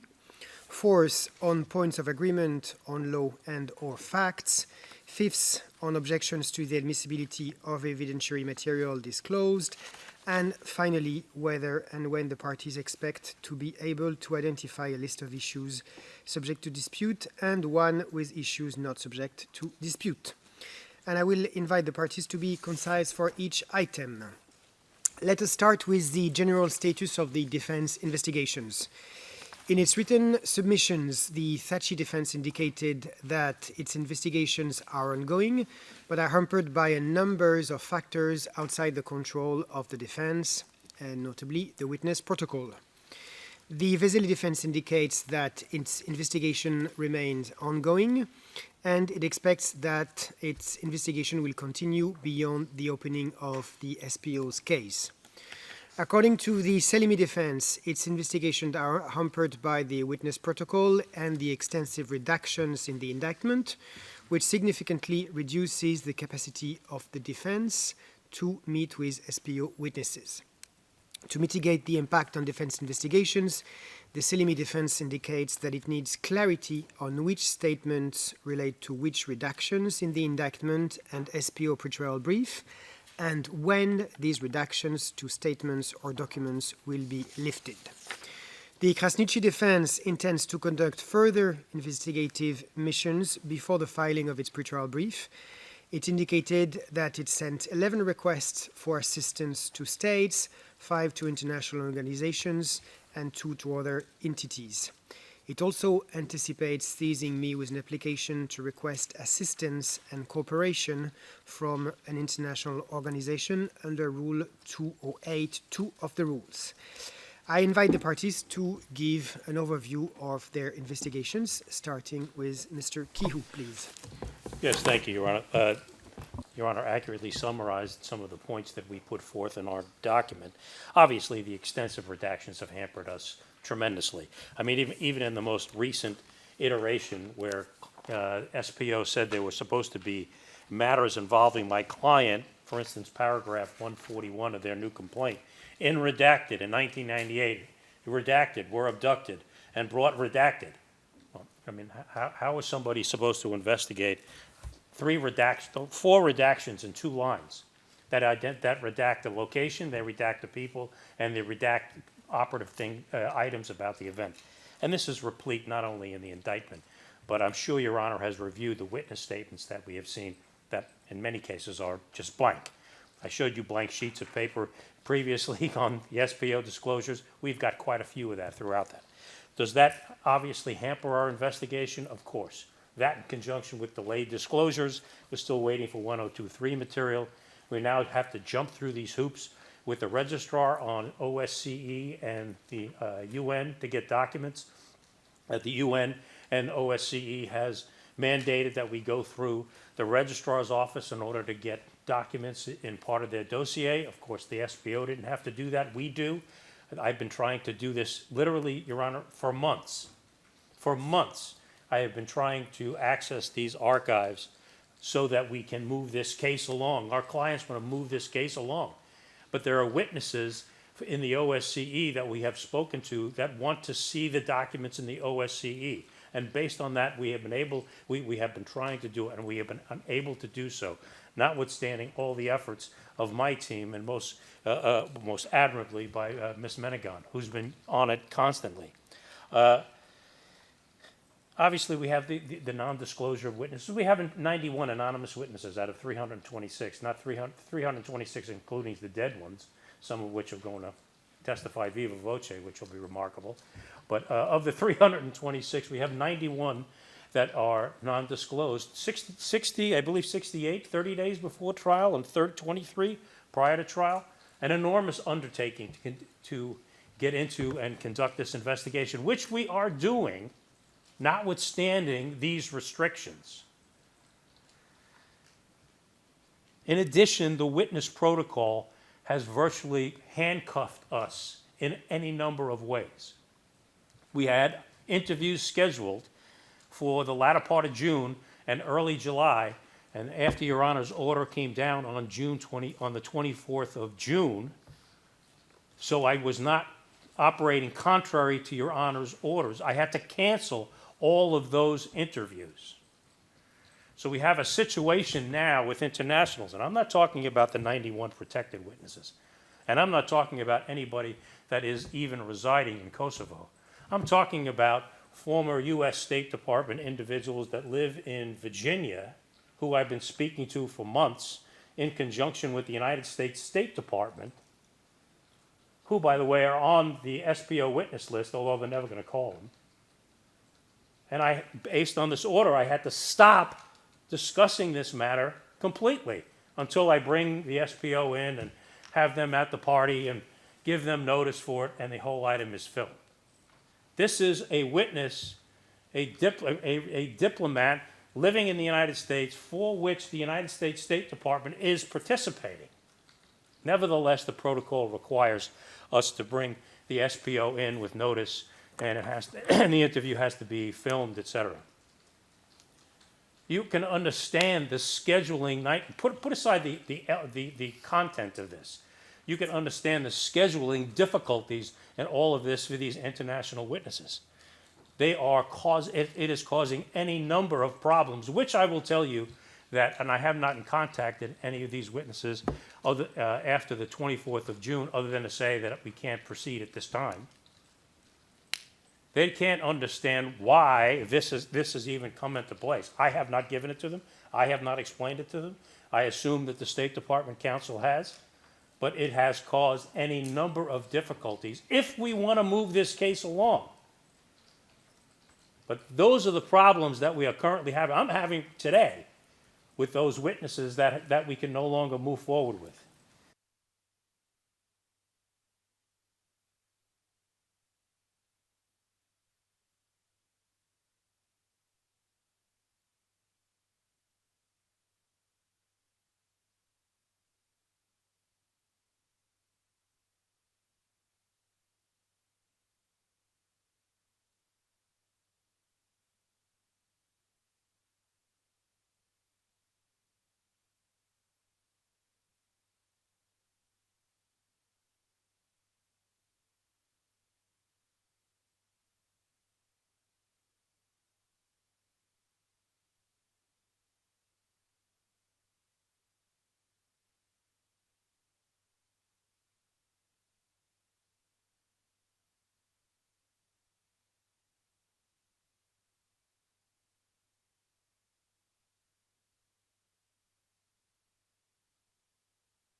them as well.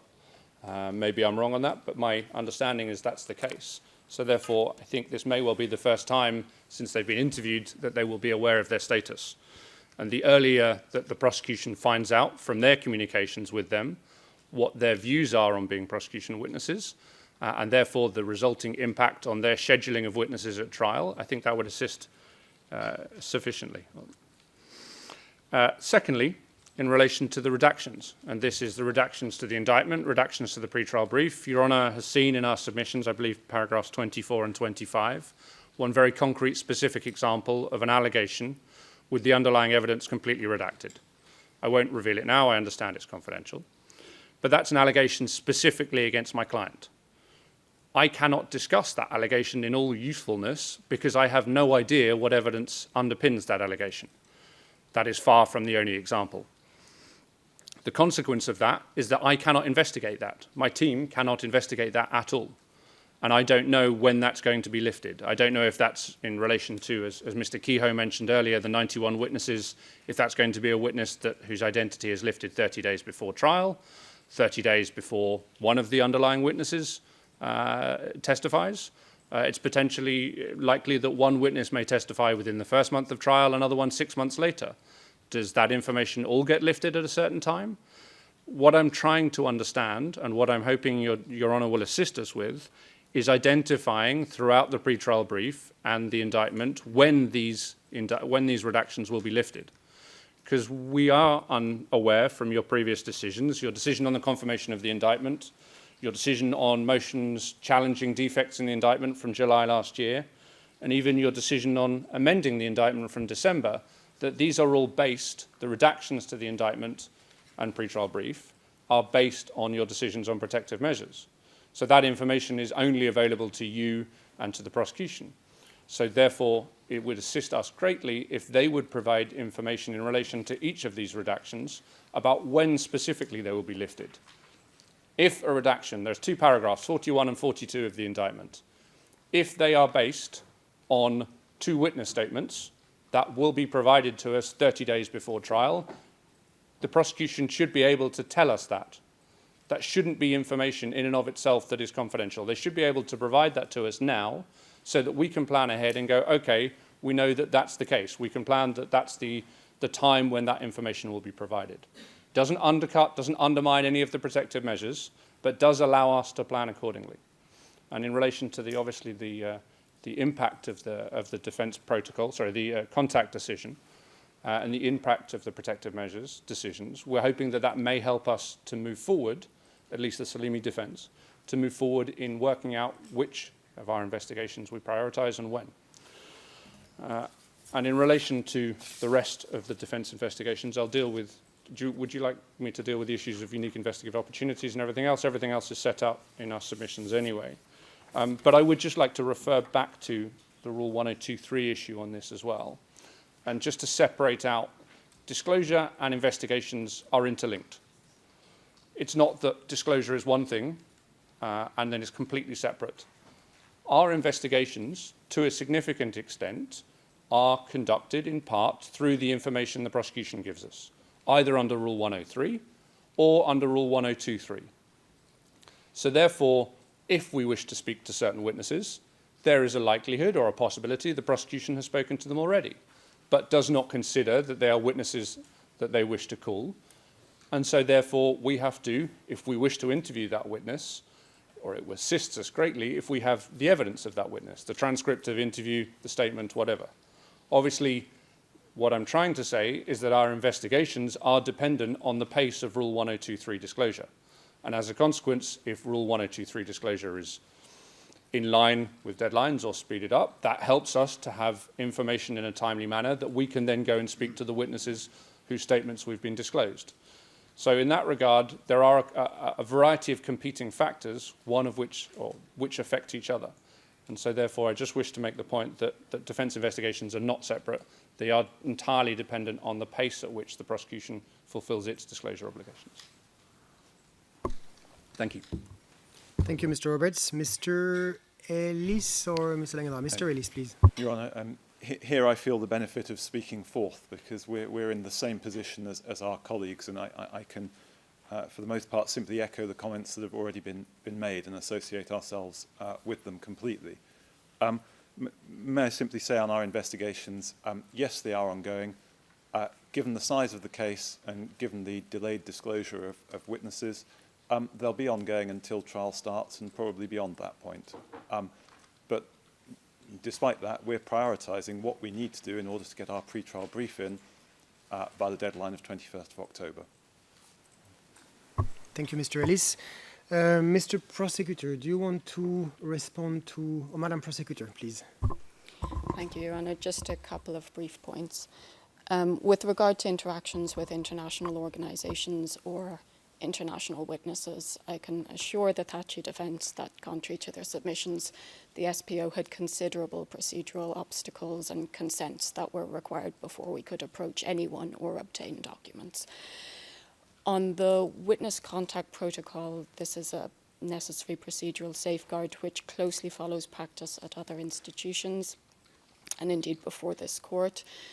It does create additional procedural requirements. However, it only regulates contact with a narrow category of individuals, being those whom a party has already notified an intention to rely upon, and not any of the other many individuals with whom the defence presumably may wish to speak during the course of their investigations.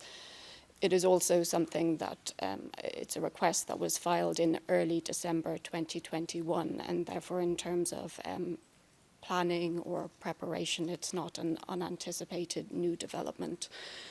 There is one important clarification that I would like to make arising from the Thaci defence written submissions. That is, paragraph 9 of those submissions indicate that the defence cannot propose interview dates to the SPO without first talking to the witness concerned. And this reflects a fundamental misunderstanding of the protocol. Based on Mr. Keogh's oral submissions today, perhaps the filing was not intended to be phrased that way, but to be clear, the defence may not contact witnesses whom the SPO has notified an intention to rely upon at all, not to check their availability or for any other purpose. With regard to the Salimi defence request on redactions, while we note their submission that they're not seeking reconsideration of authorised redactions, the remedies they seek would undermine their very purpose, such as the request for redactions to be correlated with the material that the redaction is designed to conceal. And this applies also to the specific paragraph the defence have cited in their written submissions. I have reviewed that footnote, and the citation in question is indeed covered by protective measures, and such requests should be rejected accordingly. Finally, the prosecution notes, just for the record, that it has not penetrated or interfered with a legal professional privilege in any way. Thank you. Thank you, Madam Prosecutor. Mr. Kehoe, please. Your Honor, unanticipated? Of course this is unanticipated. These gentlemen have been incarcerated since November of 2020. We have been doing an investigation in this matter for a significant period of time. Has there been any complaint by any witness that any witness was threatened, that any witness was intimidated? Certainly it hasn't come to the attention of anybody on the defense side that any witness whatsoever has been somehow nervous or scared or disinclined to talk to the defense. That is just simply nonsense. With regard to other courts, the ICTY, the ICTR, the tribunals that have the longest history of cases, nothing remotely close to this protocol was ever set forth in all the years that I was before the ICTY.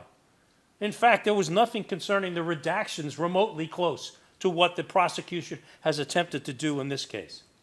Suffice it to say, Judge, we are now shackled dealing with witnesses.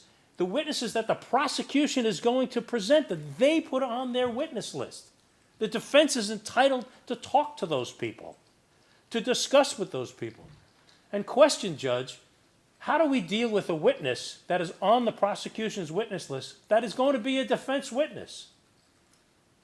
That is clearly going to be a defense witness, and clearly the prosecution is not going to call.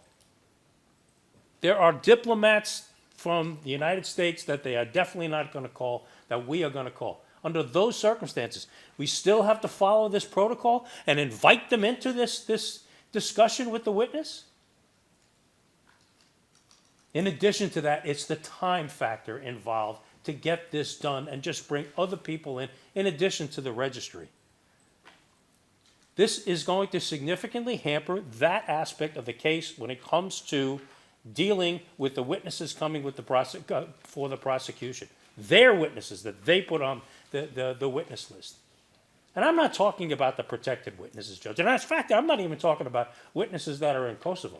I'm talking about international witnesses, men and women of distinction that live throughout the world, held high positions. And trust me, Judge, when Greg Kehoe sits down and talks to them, they're not afraid of me. Trust me. A senior military officer in the United Kingdom is not intimidated by a discussion with Greg Kehoe.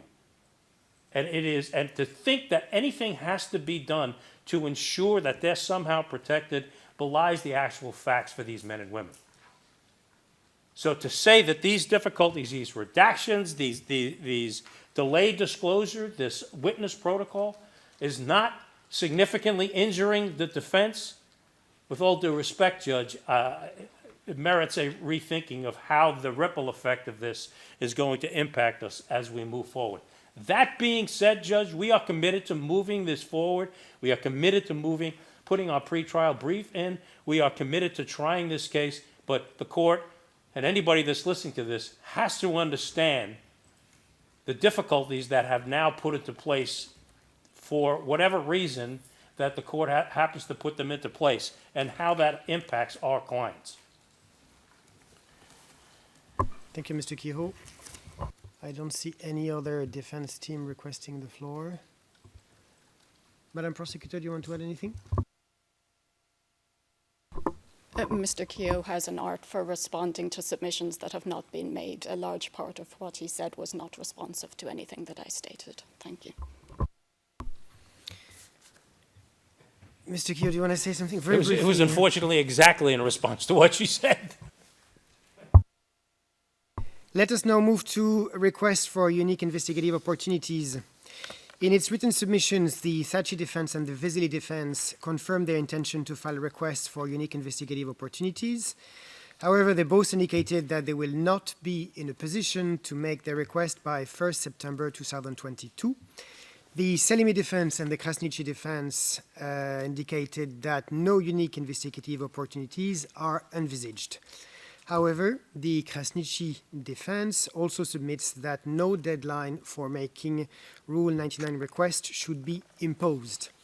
I invite the defense to indicate if it would be in a position to file such request by September, so as not to delay the transmission of the case to the trial panel, and especially if end of September would be a deadline that you could abide by, noting especially that if the case is to be transferred in the weeks following the defense pretrial brief, these measures have also to be finished by then. Mr. Kehoe, please. Judge, I can't tell you at this point, given the obstacles that are in our way, that we can meet that deadline. Obviously, I was looking to meet this deadline, aware of what the rule was, and dealing with these international witnesses, especially the aged ones, and taking their depositions. Now, because of these additional hurdles and protocols that we have to go through, I can't guarantee that this is going to be done. But not only with the protocols, but I'm also having these difficulties with OSCE and the UN to get the information from the OSCE and the UN, and I have to go through the registrar, and I said Ms. Menegon has been doing this. So to put those restrictions on there, and what I'm talking about is depositions, to put those time restrictions on there by that limited time frame, especially with August coming up, I can't commit to that date. If you cannot commit to that date, are you willing to try as much as you can to file this request as early as possible? Your Honor, I will tell you now that if the OSCE allows us to get into their archives, and the witness that I am dealing with on the OSCE is enabled to go through the items in that archive, I will be able to move forward with taking his deposition at the appropriate time. But I can't even get into that file, and his position is this is me paraphrasing his position, is these dates and this was 23 years ago, these dates and times and events, I just want to go through the cable traffic that I was a part of during the period of time of 1998 and 1999, which is the time frame of the indictment. Will I certainly try to it? It is in our interest to try to move this as quickly as possible, which was what I've been trying to do. Thank you, Mr. Kihu. Mr. Emerson or Mr. Strong? I can deal very briefly with all of the next few agenda items. That's to say, the unique investigative opportunities, alibi, and points of agreement, essentially by adopting the submissions that we have put in our written submissions on each of them, and indicating that we are anxious not to be put in a position where the cart is being put before the horse. So, for example, on this matter and on alibi, we would need to see the prosecution's disclosure before any obligation of that nature can crystallise. Obviously, if we are aware of unique investigative opportunities that we certainly wish to pursue in advance of the transfer of the case, we will clearly notify you and the prosecution at the earliest possible date, because we don't want to see any knock-on delay in the transfer of the case to the trial chamber. But generally speaking, our position remains as set out, which is that we've taken matters as far as we can at this stage. The pre-trial brief will reveal fundamentally the points of dispute, and at the present time, we would be probably professionally derelict to start serving alibi notices without knowing what the case in detail is. So, for example, insofar as there are redacted allegations, how can we possibly meet it? We also have, of course, the overarching question about how a notice of alibi is applicable or appropriate in the context of allegations of JCE or command responsibility. So, the position is as follows. We will endeavour and are very, very keen to keep to the date for the defence pre-trial brief. It may be that the moment to review what remains outstanding in the sense of formal applications then needs to be considered at that stage, and we will certainly provide any information as soon as we have it, if it arises before then. Thank you, Mr. Emerson. Mr. Roberts, please. Thank you, Your Honour. Very briefly, there's very little to add to our written submissions. We've addressed in each one of these points. I don't think it would assist to repeat them, but very little to add. Thank you. Thank you, Mr. Roberts. Mr. Ellis, please. Yes, Your Honour, we also adopt our written submissions and endorse specifically the points made by Mr. Emerson a moment ago. Our focus is on trying to ensure that we can comply with the 21st October deadline for the pre-trial brief.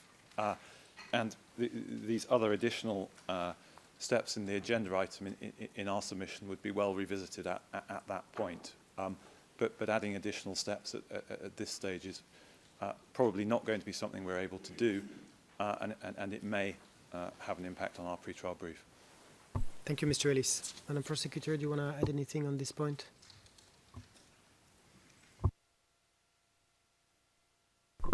Yes, thank you, Your Honour. On alibi, a number of the defence teams have indicated an inability to provide further information as to alibi on the basis of redactions to the indictment. That the defence cannot respond to redacted information is clear. However, for example, in the section of the indictment specifically addressing the liability of the accused, only 4 out of the 25 paragraphs in that section contain any redactions at all. The alibi notice requirement in Rule 95.5 is a clear obligation on the part of the defence. So should the defence intend to raise an alibi defence in relation to any of the unredacted allegations, or for that matter rely on the other grounds for excluding liability under Rule 95.5, they should do so by a set deadline in accordance with the provisions of the rule. I don't know if you want me to say anything further on agreed facts. No, we'll come back to that we'll later. come to it. Okay, thank you. Thank you, Madam Prosecutor. We are supposed to be talking about the unique investigative opportunities at this stage. It seems like we bled into the alibi, which I have a Yes. comment on, especially in light of what counsel just said, but I'll hold. Then let me move to the notice of alibi or grounds excluding responsibility. In their written submissions, the defense reserved their right to give notice of an alibi or grounds for excluding responsibility. The Thaci defense intends to give a notice of alibi once further clarity is provided regarding the dates and locations of alleged incidents. However, it remains unable to provide further information in light of the continued substantive redactions in the indictment and the evidentiary material disclosed by the SPO. The Vesely defense just recalled its position with Mr. Emerson, who has just summed up its position on this matter. The Salimi defense indicated that it currently envisages potentially needing to give notice of an alibi or grounds for excluding responsibility, subject to the redacted allegations in the indictment being unredacted. And the Krasniqi defense intends to address a defense of alibi or grounds excluding responsibility in its pretrial brief to the extent that the defense is able to do it at that point of time. So I will invite the defense team to expand on their submissions on this, and I will also ask them if they would be able to give this notice of an alibi or grounds for excluding responsibility by the date of their pretrial brief, if they cannot do it earlier. Mr. Kihu. Yes, Your Honor. You've accurately summarized what our position is. Obviously, just hearkening back to Mr. Roberts' quoting of paragraph 41 of 42, and me talking about paragraph 141, where the redactions have times, places, dates, people, events. 41 and 42 are completely redacted. It is impossible for my client to say anything about those items at this point without information as to what the prosecution is talking about. I don't know what Ms. Lawson was talking about concerning alibis.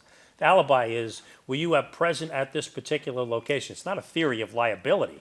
So are you present at a particular location? We can't tell when these events actually took place.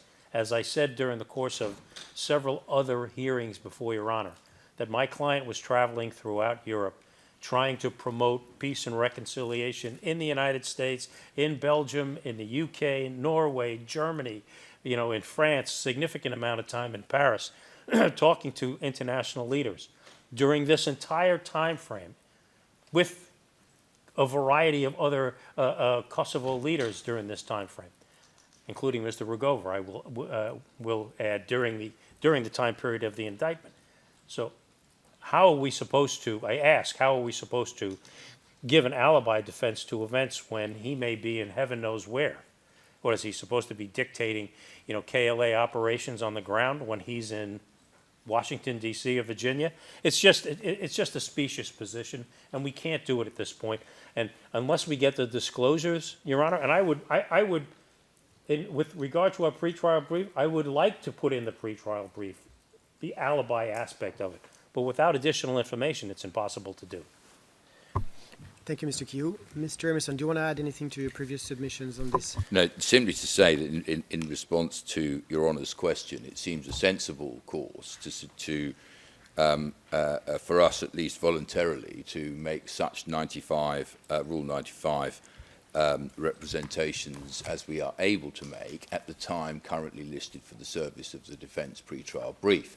That, as we've said before, is subject to the caveat that if disclosure in full is not available by then, not simply in relation to redactions, but in relation to exculpatory material and in relation to 107 material, one could find oneself in a position of responding in the pretrial brief to an incomplete case as it's being put. And so, with all of the caveats that I mentioned earlier on, we still intend to pursue a pretrial brief on the date that Your Honour has specified. So, that being the case, we will do our best to comply according to the level of detail and information and the completeness of the information that the prosecution has by then provided with the requirements of Rule 95 in our pretrial brief. Thank you, Mr. Emerson. Mr. Roberts, do you want to add anything? No, Your Honour, simply to say that what Mr. Emerson has eloquently put forward was what we intended in paragraph 32.2 of our written submissions.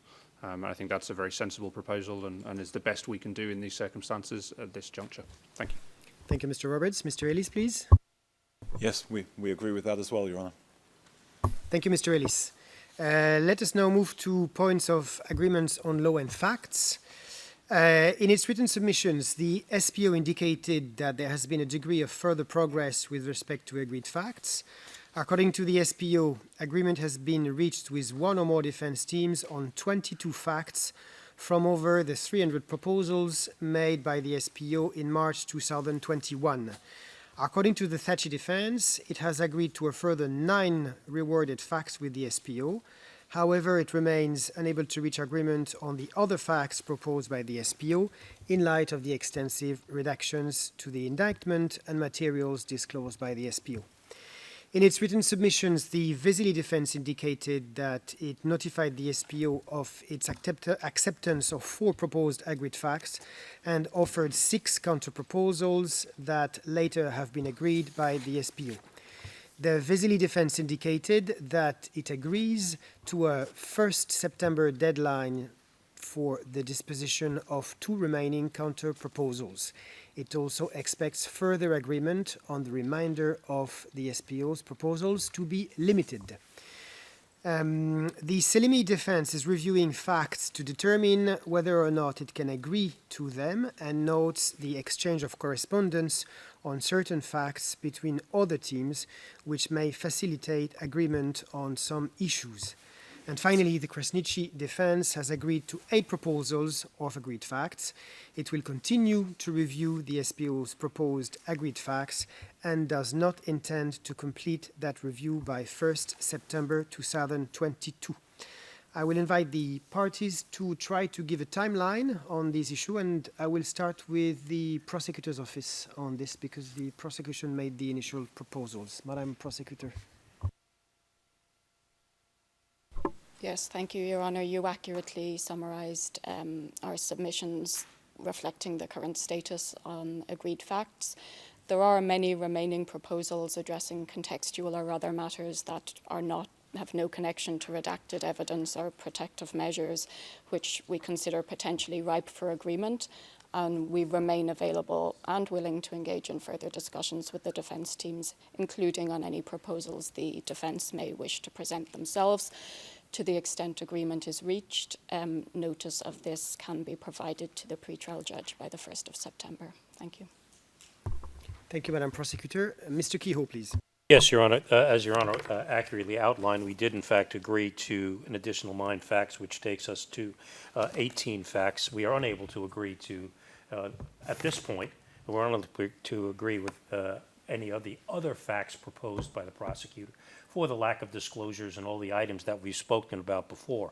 We do plan on giving a series of proposed facts to the SPO concerning crimes committed by the Serbs to ask for their agreement on that, and that certainly will curtail much of the trial, so we don't have to go into the litany of crimes that were perpetrated by the Serbs on the Kosovo-Albanian population, which was quite extensive. So we would hope that they would look at these crimes committed by the people that are giving them documents and agree that many, many crimes and thousands of Kosovo Albanians were killed at the hands of the Serbs, and we can cut through a lot of time that way.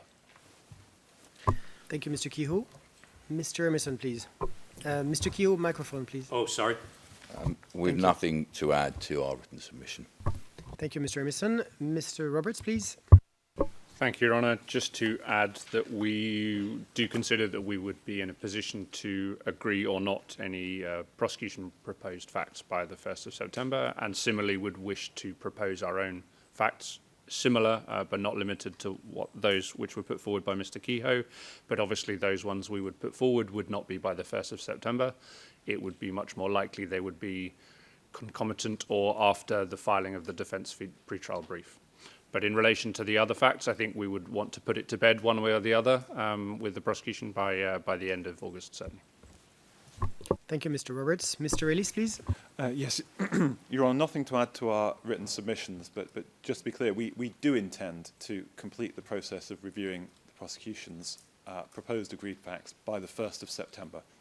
We do intend to do that. Thank you, Mr. Ellis. This is noted. Madam Prosecutor, do you want to add anything? No, thank you, Your Honour. Thank you, Madam Prosecutor. Let us now move to the objections to the admissibility of evidentiary material disclosed. In its written submissions, the Thaci defense indicated that it is not able to file objections to the admissibility of evidence by 8 September 2022. The Veseli defense indicated that it would only be able to file objections to the admissibility of evidence if its request for Rule 103 material is adjudicated and if the material is requested are disclosed to the defense. The Selimi defense considers that objections to the admissibility of disclosed evidentiary material remain premature. However, it is willing to enter into preliminary discussions with the SPO on which documents the defense may not oppose being admitted during trial proceedings if the SPO can provide relevant information on which documents it will seek to rely upon and why. And finally, the Krasniqi defense considers that its ability to identify objections to the admissibility of the evidentiary material is necessarily contingent upon the SPO informing the defense which of the exhibits on its exhibit list the SPO actually intends to rely on and the modalities of introducing its evidence. I invite the parties to further substantiate their own submissions if needed. Mr. Kihu. Yes, Your Honor, just to clarify or just comment on the last point concerning the modalities of admission. We need some clarification from the SBO with regard to any number of these documents. Do they intend to tender these documents across the bar, or is it going to be a witness that's involved? That makes a dramatic difference concerning any agreement on admissibility. Certainly, with many of these documents, we don't have no idea how they bear into the indictment because of all the redactions, and not only in the indictment, but also in the witness statements. And likewise, and we've talked about this before, any number of documents, the Serb War Crimes Office and Serb Intelligence has been providing to the Office of the Prosecutor, and we have a motion pending before Your Honor, which I don't intend to argue right now, but it goes to what's the provenance of those documents? What documents have you received from Serb governmental organs or governmental authorities or NGOs, and what documents are you intending to use that you got from those? Those are 103 issues, and certainly issues that we need to have answers to before we can agree to any type of admissibility. So, again, I think the argument by counsel about the cart being before the horse is applicable here. Thank you, Mr. Kihu. Mr. Emerson. If I may, Judge, I have the out-of-court evidence. I don't know if Your Honor wants to talk about that. Yes, you. But in the same score, with regard to deceased witnesses or for evidence that comes into play before the KSC came into being, there has to be an application by the SPO to attempt to admit those so it can be litigated. And certainly without some knowledge as to which of the evidentiary items falls into those categories, we simply can't agree. I know that they have deceased witnesses on the witness list, but they have to make application before the court in order for those to be litigated. And maybe this is something for the trial panel, but nevertheless, it has to be litigated, and certainly not going to agree to any facts based on those issues. Excuse me. Thank you, Mr. Kihu. Mr. Emerson, please.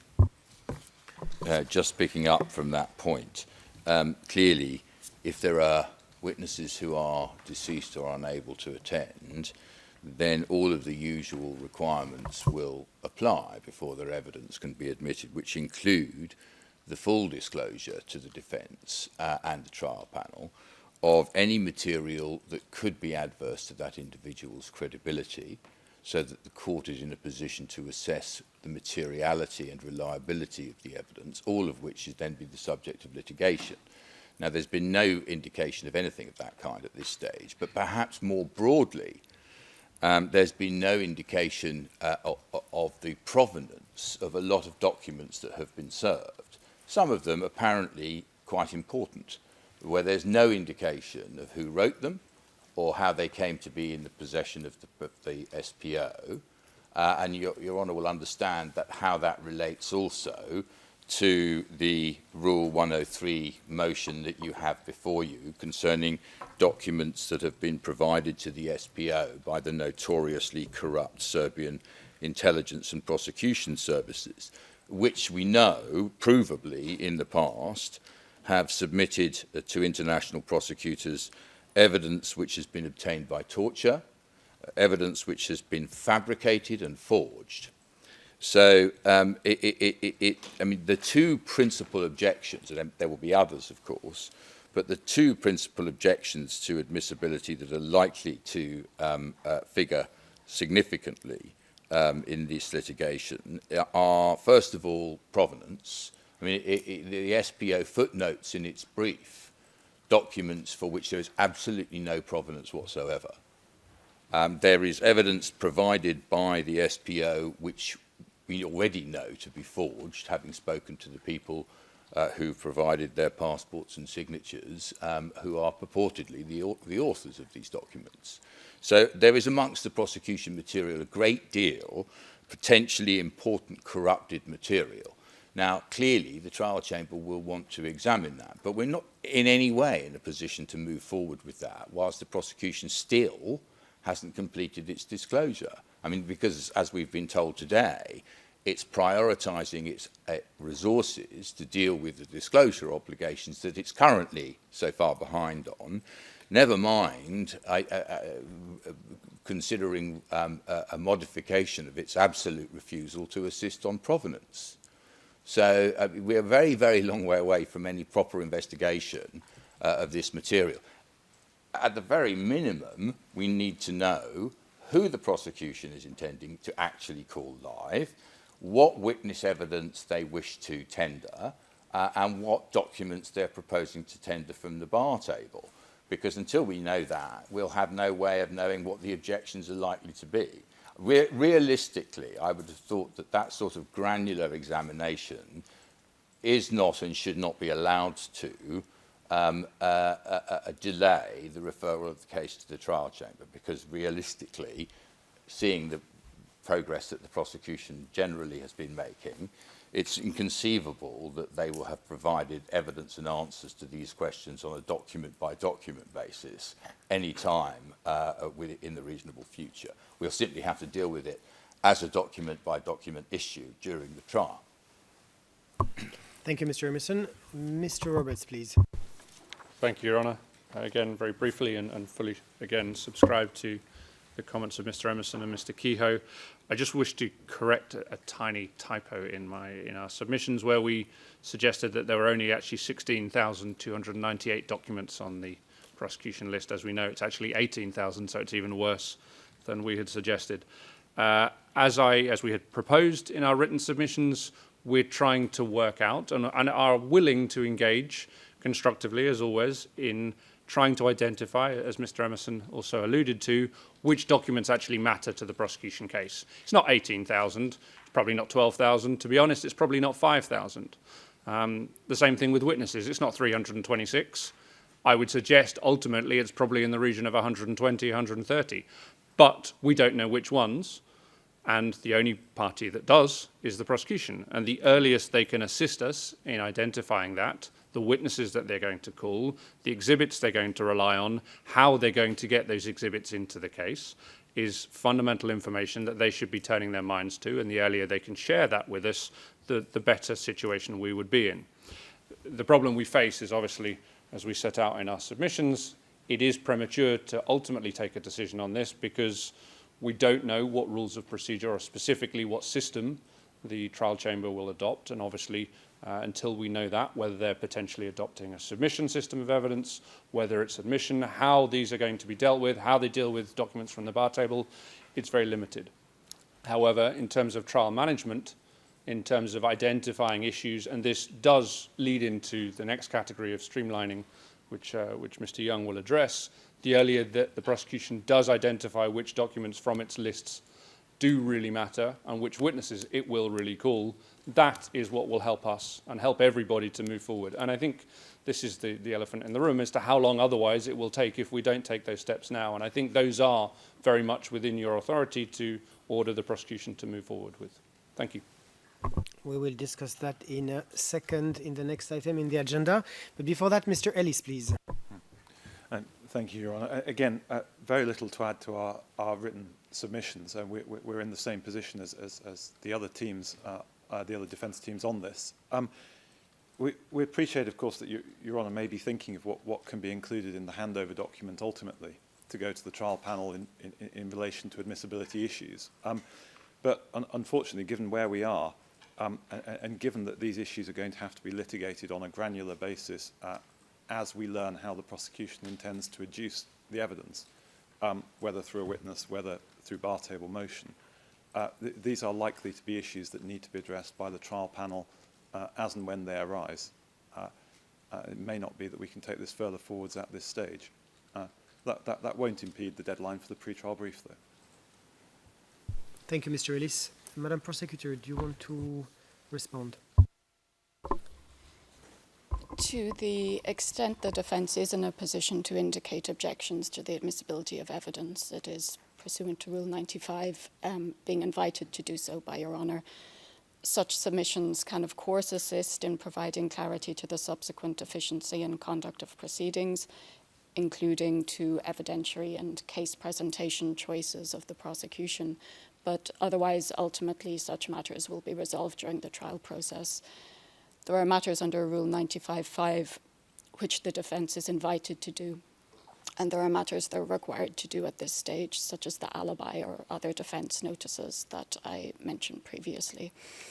The requirements should be met, and to the extent that the defence is not in a position to give indications on certain of the other matters, that can be reflected in the record and the case should proceed. So, in fact, we agree with the defence that indeed many of the issues regarding admissibility may need to be addressed on an individualised basis during trial. Thank you, Madam Prosecutor. This is noted. Let us now move to the last topic on our agenda, which is related to efficiency and expeditiousness of the proceedings. In the scheduling order, I ask the parties to provide their views on 6 proposals concerning the streamlining of trial proceedings. I will give the floor to the parties separately on each proposal. First, the update of the number of witnesses to be called and their intended mode of testimony. Second, the communication of the list of witnesses the SPO intends to call for the first 3 months. Third, reducing the scope of the case. Fourth, setting time limits for all parties to question witnesses and whether the defense can streamline cross-examinations. Fifth, whether the parties can indicate how many hours per day and weeks per month they would be ready to sit. And sixth, the possibility to set global time limits for each party's case. First of all, the update of the witness list, which is not really a proposal to streamline the case, but more a question to the SPO. In its written submissions, the SPO indicated that its witness list remains up to date in terms of the number of witnesses the SPO intends to rely upon. However, the SPO indicated that it is continuing its internal review of witness and exhibit lists and case preparation proposals with a view to streamlining its overall hours estimate. It anticipates reductions through a variety of means, including the mode of presentation and questioning time. It indicated that it will be in a position to provide a concrete and consolidated streamlining proposal in advance of the transfer of the case to a trial panel and would envisage being in a position to provide such proposal by mid-October 2022. I invite the SPO to give as much detail as it can on this topic, as it is essential for streamlining proposals to a trial panel. I would also like the SPO to indicate if it would be in a position to provide its updated estimate earlier, for example, before the next status conference. And I inform the parties that I intend to issue an oral order on the timeline of the updated witness list at the end of the hearing today. Madam Prosecutor.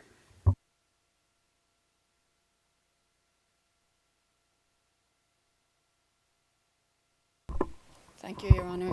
Starting with the status of the witness list, as indicated in our written submissions, that remains up to date and current in terms of the witnesses that we intend to rely upon.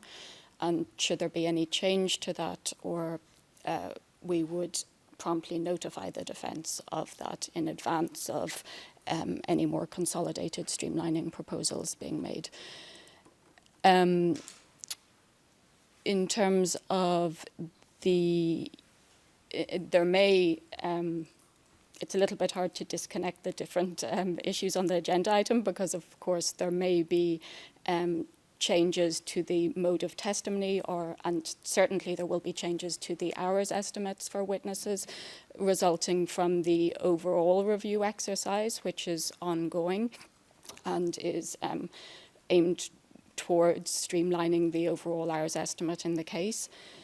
As Your Honour mentioned, we anticipate that that will result in significant reductions, but it's an exercise that needs to be done in a holistic manner, having regard both to the individual circumstances of the witnesses, and in particular the rights and interests of victims, the interaction of different elements in the case, and of course the relevant standard of proof. So it is a matter of careful balancing, and the SPO is of course entitled to a fair opportunity to present its case as charged and confirmed. Your Honour asked if we could provide the proposals earlier than October, as indicated in our written submissions, and taking into account the care with which this needs to be done and the fact that we're aiming to present a consolidated proposal that reflects significant streamlining, that is not the case. We do not envisage being able to provide that proposal earlier than mid-October, when we would also file an updated witness list which would reflect any resulting changes. But as I indicated, should there be other changes, such as witnesses being dropped from the case in advance of that, we would certainly provide notice before then. And Madam Prosecutor, do I understand correctly that at the moment you do not anticipate to reduce the number of witnesses, but you already anticipate that there will be changes related to the modes of testimony and the estimated number of hours per witness? Did I understand correctly? Yes, Your Honour, largely that's correct. It is case presentation proposals, including the hours estimates specifically, and use of the various other rules provided for in the framework that would be changing. Now, we don't exclude the possibility that during the review we may decide not to rely on certain witnesses after the analysis has been done that I mentioned, which requires a considerable degree of care and consultation with a number of individuals, including in some cases witnesses themselves. But it's not, no decisions have been made that indicates that at this stage, and as soon as any such decision is made, we would notify the parties, the defence. Thank you. Thank you, Madam Prosecutor. Let me turn to the defence. Mr. Kehoe, please. Your Honour, at the last conference, we were advised that the prosecutor has reduced their hours for witnesses from 1,856 to 1,500. That's a significant reduction in hours, and is it the prosecutor's position that we have that 300-plus hour reduction, yet there is no witness to be removed from the 326 that they have listed in their witness list? That seems to defy logic. It would appear at this point that the prosecution, when it made that reduction of 350 plus, made some decisions about witnesses. It's incumbent upon the prosecution to tell us now who they are, so we're not wasting any time with them. This also plays into the witness protocol, because if they made a decision on some of the individuals that we want to talk to and possibly have depositions before because of their age, and then the prosecution has elected to drop them from the witness list, then I can tell you one right off the bat that they're not going to call. It's incumbent upon the prosecution to take them off the list. The witness protocol doesn't apply. We can move ahead with the depositions and move this case along. and not wait to mid-October. There's a very, very practical, reasonable way to move this case along with a witness that we intend to take the deposition of, as I mentioned, because of his advanced age. So primarily, looking at who are these witnesses is the most important thing that we have before us, time-wise. And then that plays into the individual items of evidence. As counsel noted, they're not going to put all of these items into evidence. They have, 18,000 documents on their exhibit list? They're not going to put 18,000 documents in. Let's talk about a reasonable approach now as to what they're going to introduce into evidence. All of this has a knock-on effect to reduce this case dramatically. Witnesses, exhibits, etc. Then we talk about who they intend to present over the bar table. That would take yet more witnesses off. I mean, so do we need to wait to, on the eve of our, well, actually it's actually the same time as our pretrial brief in mid-October in order to find out this information? Or are we going to waste the next 2 months spinning our wheels on witnesses that we know they're not going to call? It just defies logic at this point, Judge, that with that type of reduction in hours, that not one witness is off the list. Please, there has to be.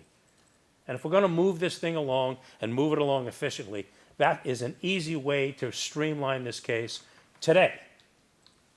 Thank you. Thank you, Mr. Kihu. Mr. Emerson, please. First of all, may I clarify? Mr. Kihu, your microphone is on, please. I always want to listen to Mr. Emerson through the microphone.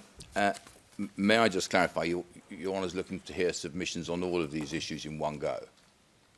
No, now I just want your submissions on the update of the witness list by the SPO. Yes. Then we're going to go to the different items in different rounds of submissions. Very well. Thank you very much for that clarification. One thing I would suggest is obvious to all who are observing these proceedings with an authentic open mind is that the SPO has bitten off more than they can chew. We know that because of the, I would suggest, inordinate and unprecedented delay that has already occurred in them meeting disclosure obligations that they knew that they had when they made a decision to seek an indictment, seek to have it confirmed and to proceed to arrests.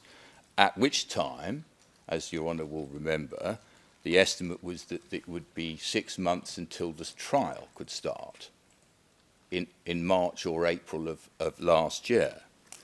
We're now nearly 2 years behind time, and they still haven't completed the obligations that they knew at the beginning. So one thing that's absolutely certain is that the prosecution has bitten off, evidentially, much more than it can process. And we know it also because that has resulted in a complete lack of focus in their case.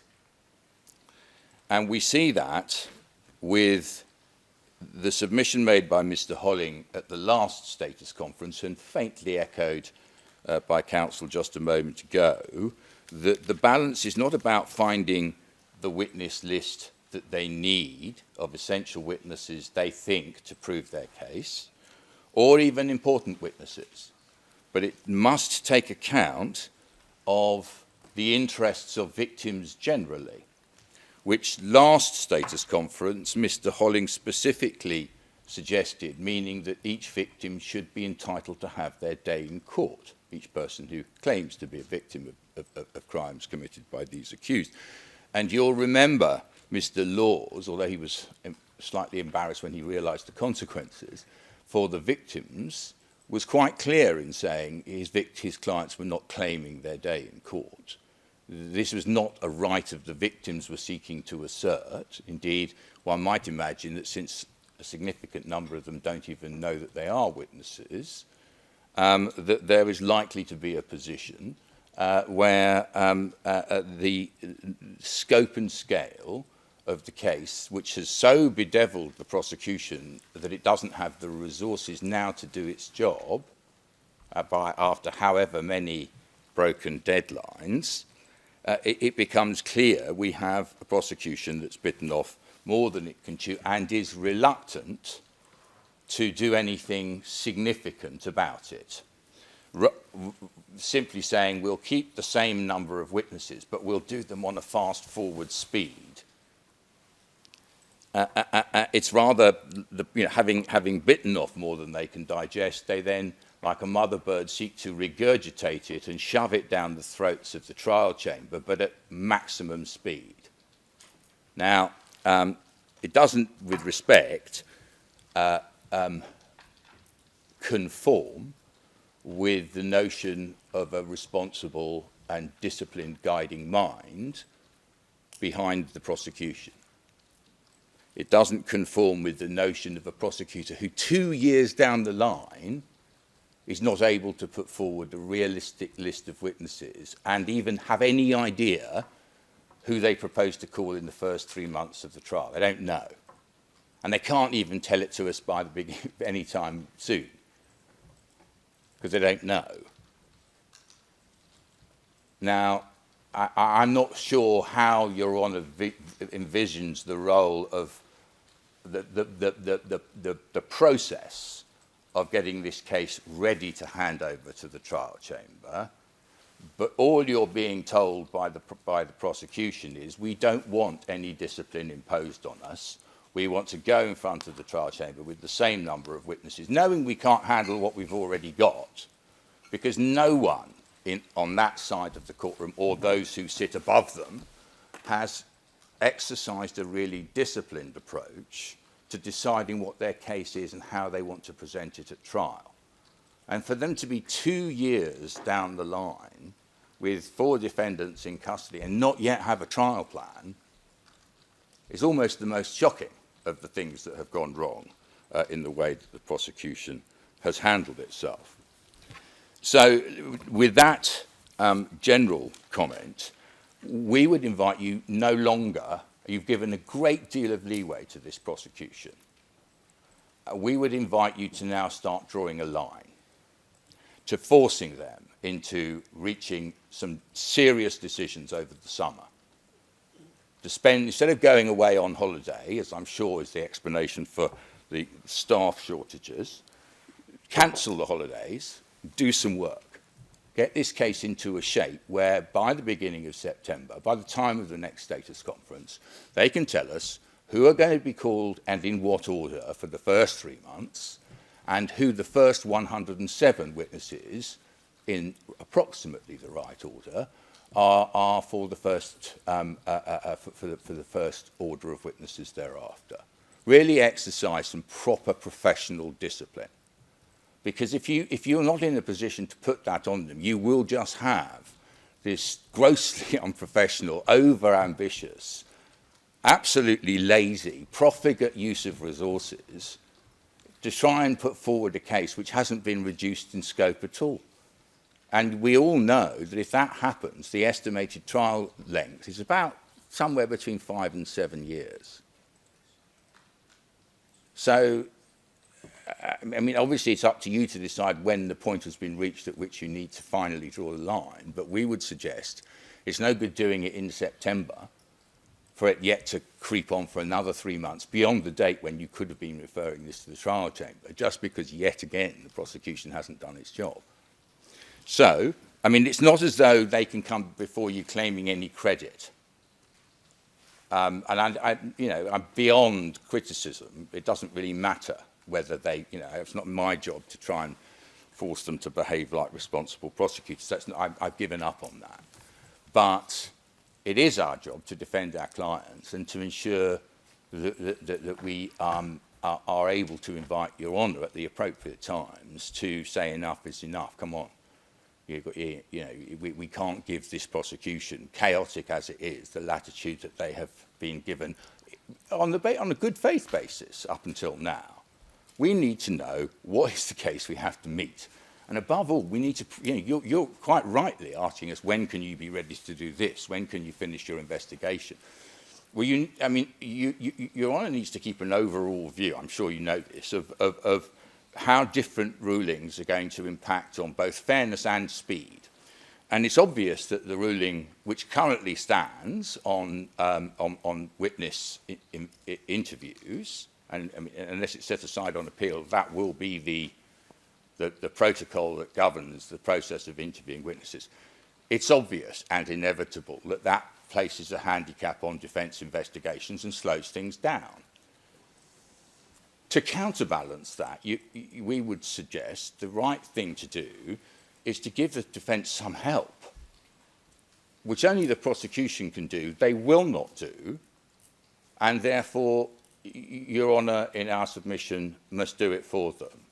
So we need to know, by the next status conference, in advance of the next status conference, who the witnesses they are intending to call in the first 3 months are and in what order. Secondly, we need to know the first 107, that's 1/3, 30% of their witness list, that are going to be called. But there we don't necessarily need a strict order. And then we can focus our investigations and, if necessary, make the requests through the registry to interview witnesses without having no idea who the witnesses are that are going to be called in the first 3 months. So in a sense, you know, it's quite right, it's a delicate ecosystem, but it's not just a delicate ecosystem within which the prosecution gets to choose how to run its case.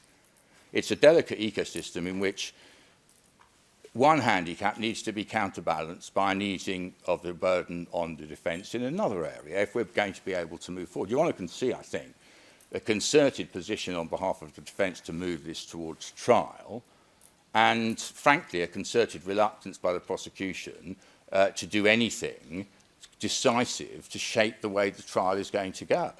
And with the greatest respect, and I know Your Honour is very much aware of this, there's nothing more the defence can do than what we have already agreed to do to make this case trial ready.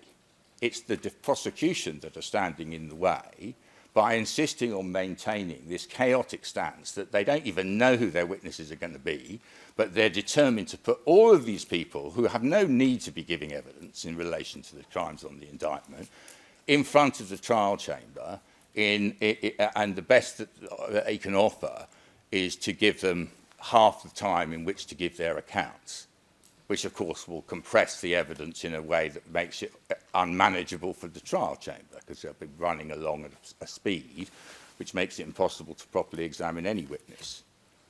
So this is not professional prosecution, and we'd invite you to set a deadline in full in advance, 7 days in advance of the next status conference, for those 2 witness lists, first of all,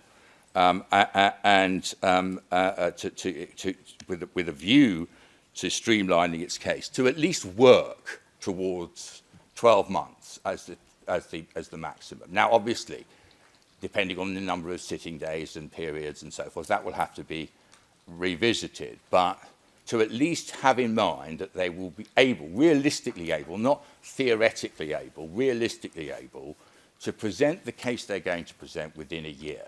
I mean, if you can't present a case that's sufficient within a year, you end up in a situation like the doomed prosecution of Mr. Milosevic, which just goes on endlessly and is an ultimate failure for all sorts of reasons. And so, you know, we've learned, those of us in the international criminal law community, from the experiences that have happened thus far.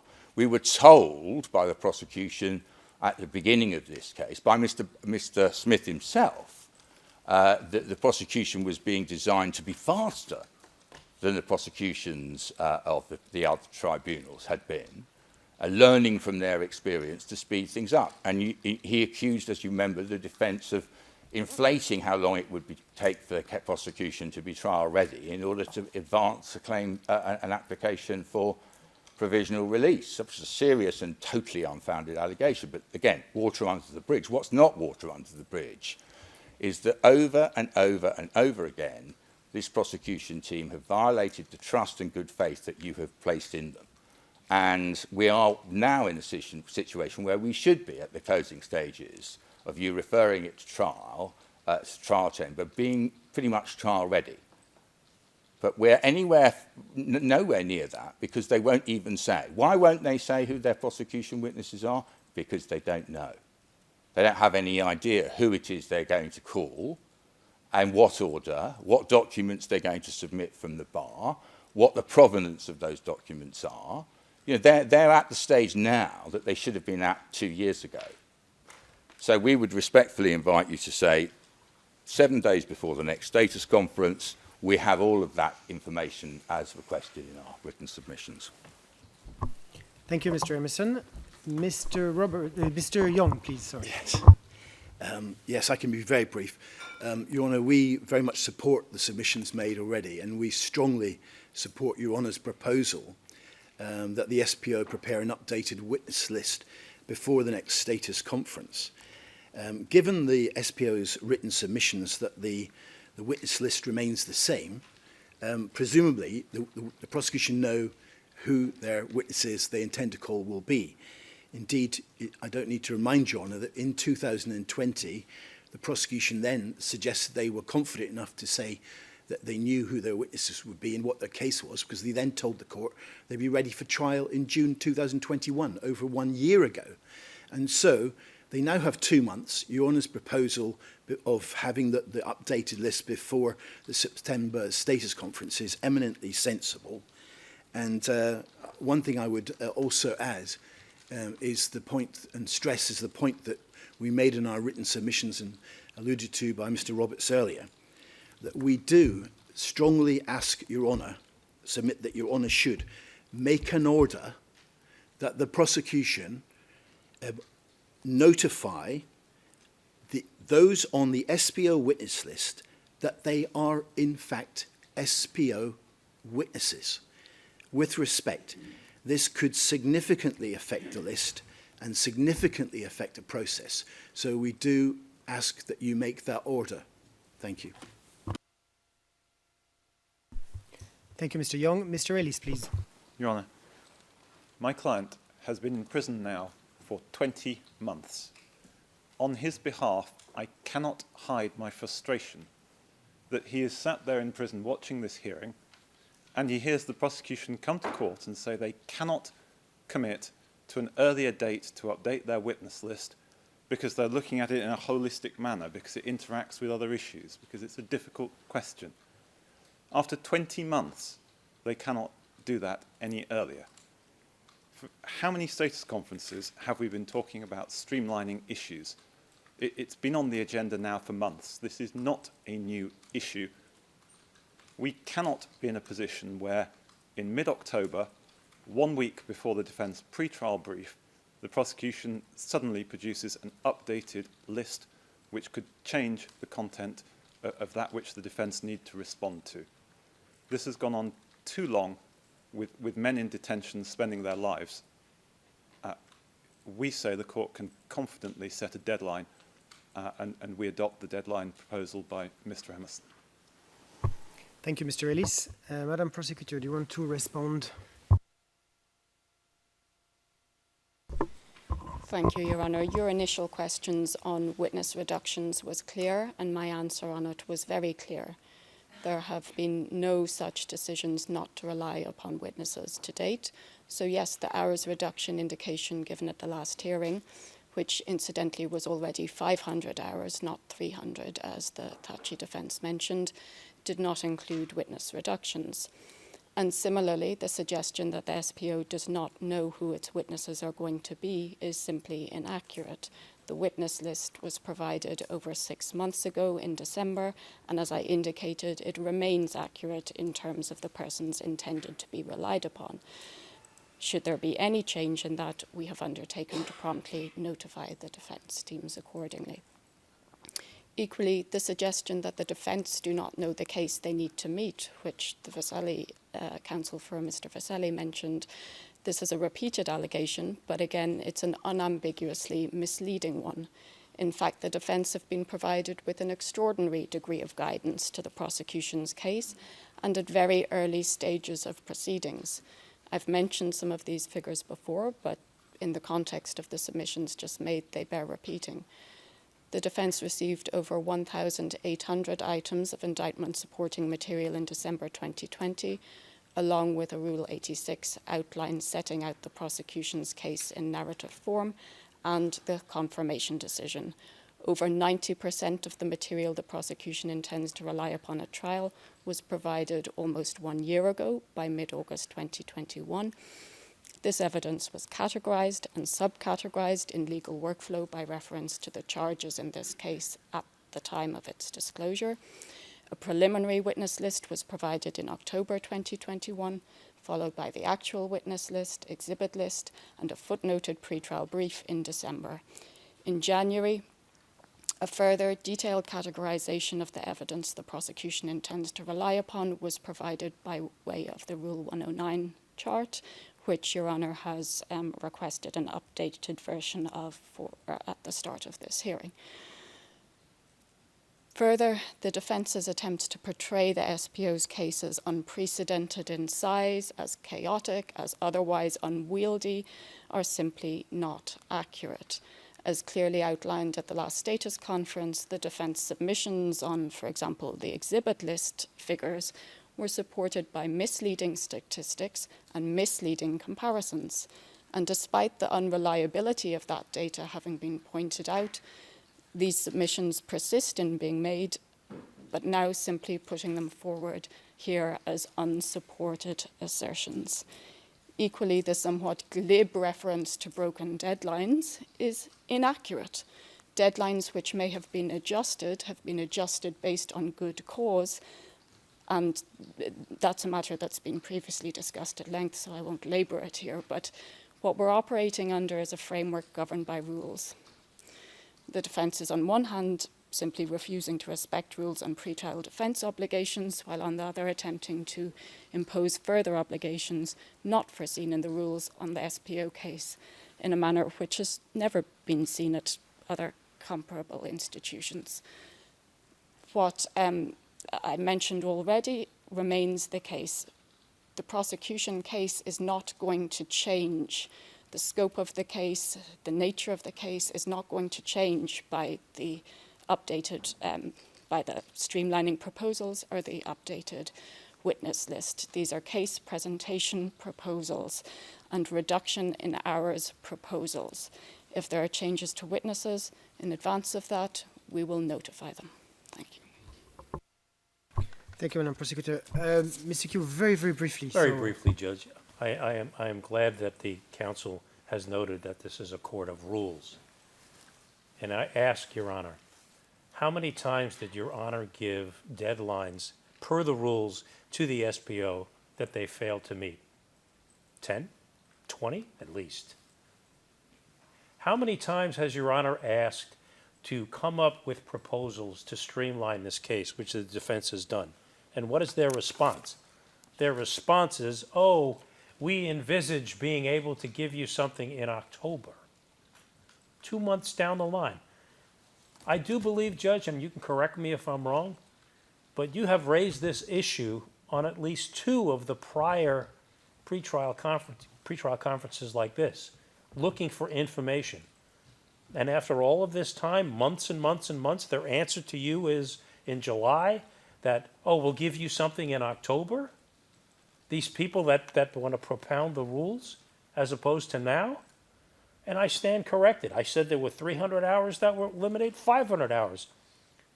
Is it realistic to say that we are still dealing with 326 witnesses when they have reduced their trial time by 500 hours? And they can't tell the defense today who the witnesses are that they took off their witness list? It defies logic, Judge. It just defies the natural order of things in a courtroom. And I wanted to bring those items to your attention because the argument that was just advanced is baseless. Thank you, Mr. Kihu. Now we will briefly move to the other items in the streamlining of the case section of our status conference, and I invite every party to be very brief because I take it that your submissions on this first agenda were general and applied to also to other sub-items.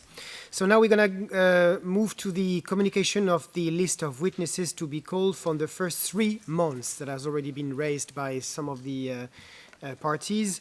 In its written submission, the SPO indicated that it will provide the defense with its intended order of witnesses for the first 3 months of trial in due course and sufficiently in advance of any trial commencement date, but that it is not in a position to do so at present. In its submission, the Vesely defense requests the SPO to provide the defense with the first 32 witnesses it intends to call in the order it reasonably expects to call them, and the first 107 witnesses it intends to call. Before I give the floor to the parties, I stress that given the scope of the case, it is essential for good management of the trial that all parties and participants are informed sufficiently in advance of the order in which witnesses will be heard. It would also be useful for a trial panel and the parties to know in advance if the SPO intends to tender witness interviews according to Rule 153 and 154, if the SPO intends to file a request for adjudicated facts at the beginning of the trial, and how the SPO will structure the presentation of its case, for example, if it will start with specific crime scenes or if it intends to first present evidence regarding the armed conflict or the organization of the KLA. So I invite the SPO to give indication on this topic, and if it cannot provide submissions today, again, when it will be in a position to do so. Madam Prosecutor.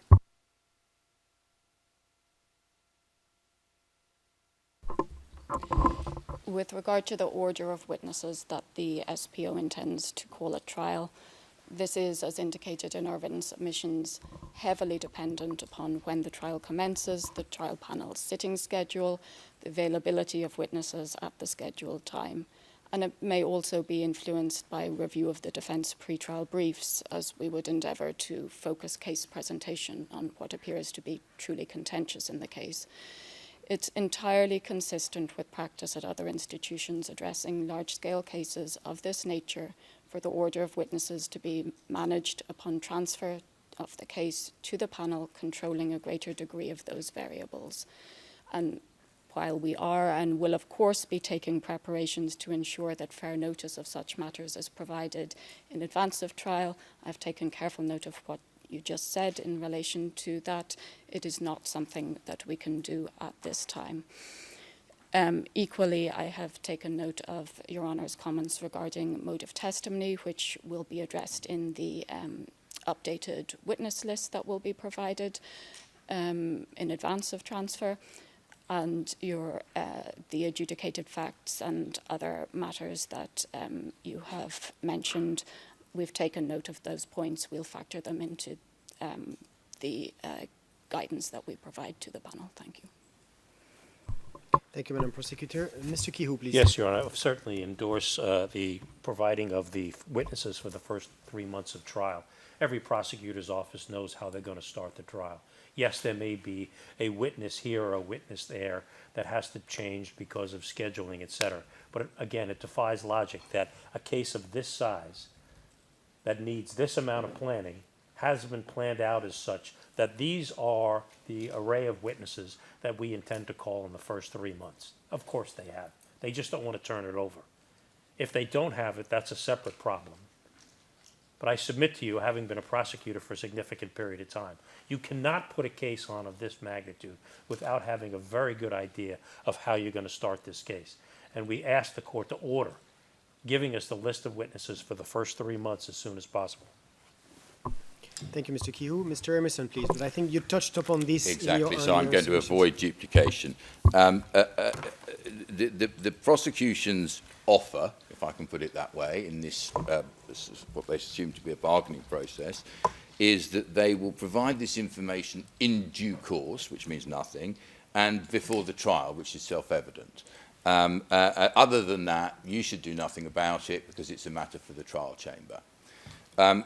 Your Honour will appreciate my fundamental point is that having imposed, for reasons explained in the decision, the witness protocol, we now need to be very economical in focusing our defence preparation in recognition of the fact that the preparation will and the investigation will necessarily be ongoing during the trial. So clearly, if the prosecution have a vision of how they propose to present their trial, their evidence, we need to know about it as soon as possible so that we can structure our defence towards those witnesses who are going to be called earliest. It's just plain obstruction not to give us that information. It's obstructing the course of justice. That's what the prosecution's stance amounts to.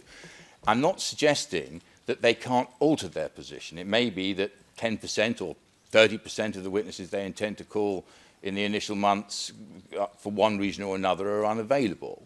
But for their case to be presented coherently, they can't, as you on notes earlier on, just be picking a witness from one area of the case and a witness from another area of the case and throwing it all up in another chaotic melange.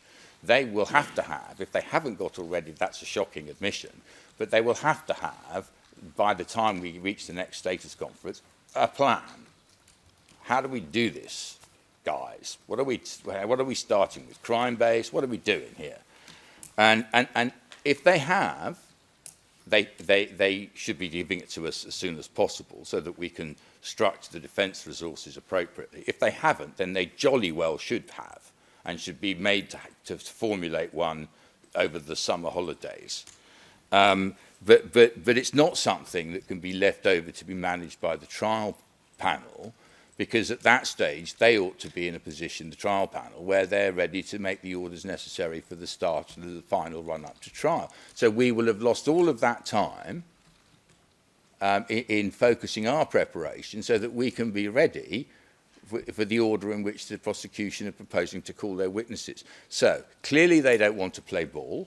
Clearly, they don't want to offer you anything useful, meaningful, or which will assist you to focus the case on the trial chamber. Clearly, they are obstructing the course of justice for that purpose.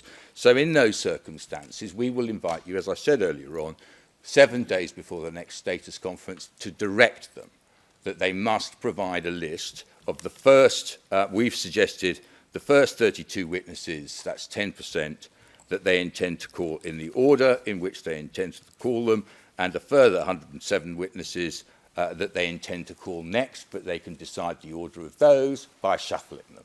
Now, clearly, if they've got good reason to depart from that plan, then nobody's going to stand in their way. But we must be enabled, as best we can, to focus our resources on the witnesses they're calling first. Thank you, Mr. Emerson. Mr. Young, please. Yes, very briefly, we support what's been said, Your Honour. Clearly, this is an important matter of case management. Even though there are variables, the prosecution must have a plan. They must have a plan in mind, and they must have a good idea now about who they intend to call in the first 3 months. So even if there are variables, and even if in the future, even if they were to make some amendments to the first 3 months, it's important that Your Honour does make an order so that we can plan and we can focus our preparations on the first 3 months of the trial. So I do, as strongly as I can, urge Your Honour to make an order. Thank you, Mr. Young. Mr. Ellis, please. We Sorry, Mr. Bezu. Yeah, we also agree and support what was said by the other teams, especially Mr. Emerson's proposal that this list should be proposed, should be submitted as soon as possible and not in due course, and that a firm deadline should be set for the SPO to submit this list. Thank you, Mr. Bayezu. Madam Prosecutor, do you want to respond?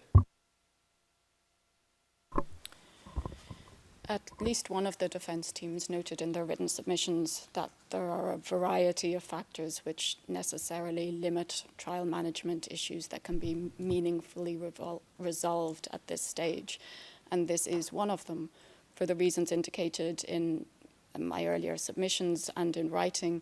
First, the variables regarding timing and scheduling mean that simply from a practical perspective, it's not something which can be confirmed at this point. And second, there remain a considerable number of other factors which may influence decision-making, including review of the defence briefs, notice of alibi, and other pending matters. I would again like to re-emphasise the degree of notice that the defence already has in this case regarding witnesses intended to be relied upon. including having received preliminary witness lists, including summaries already in October last year, and having already received disclosure of underlying materials associated with those witnesses several months before that. That is almost a year ago. Finally, submissions from the Veseli Defence Council characterising ordinary course case management and conduct of proceedings matters, which I repeat are entirely consistent with relevant practice, as obstructing the course of justice. It's unacceptable.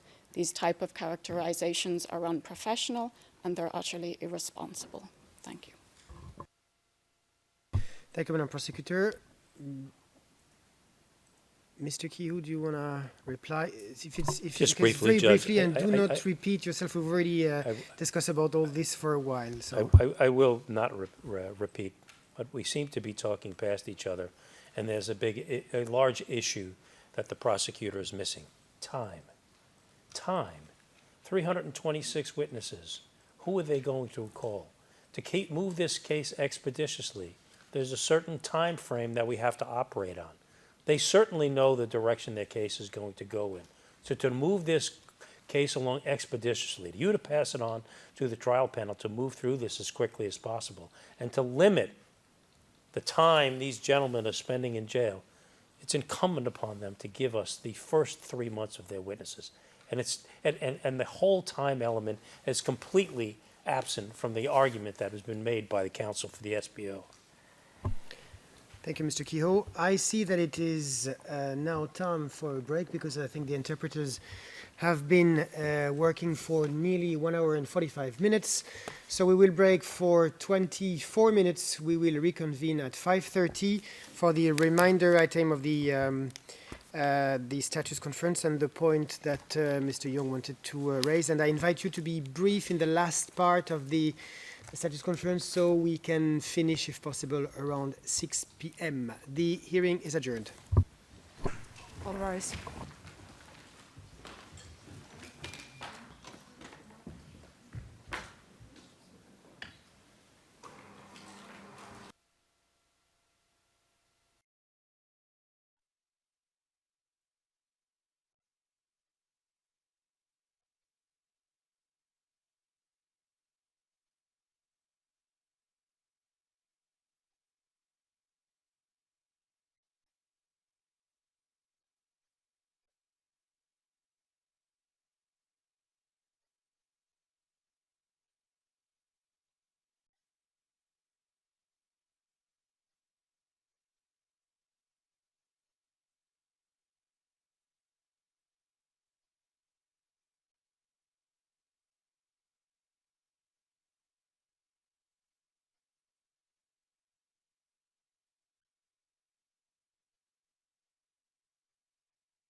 All rise.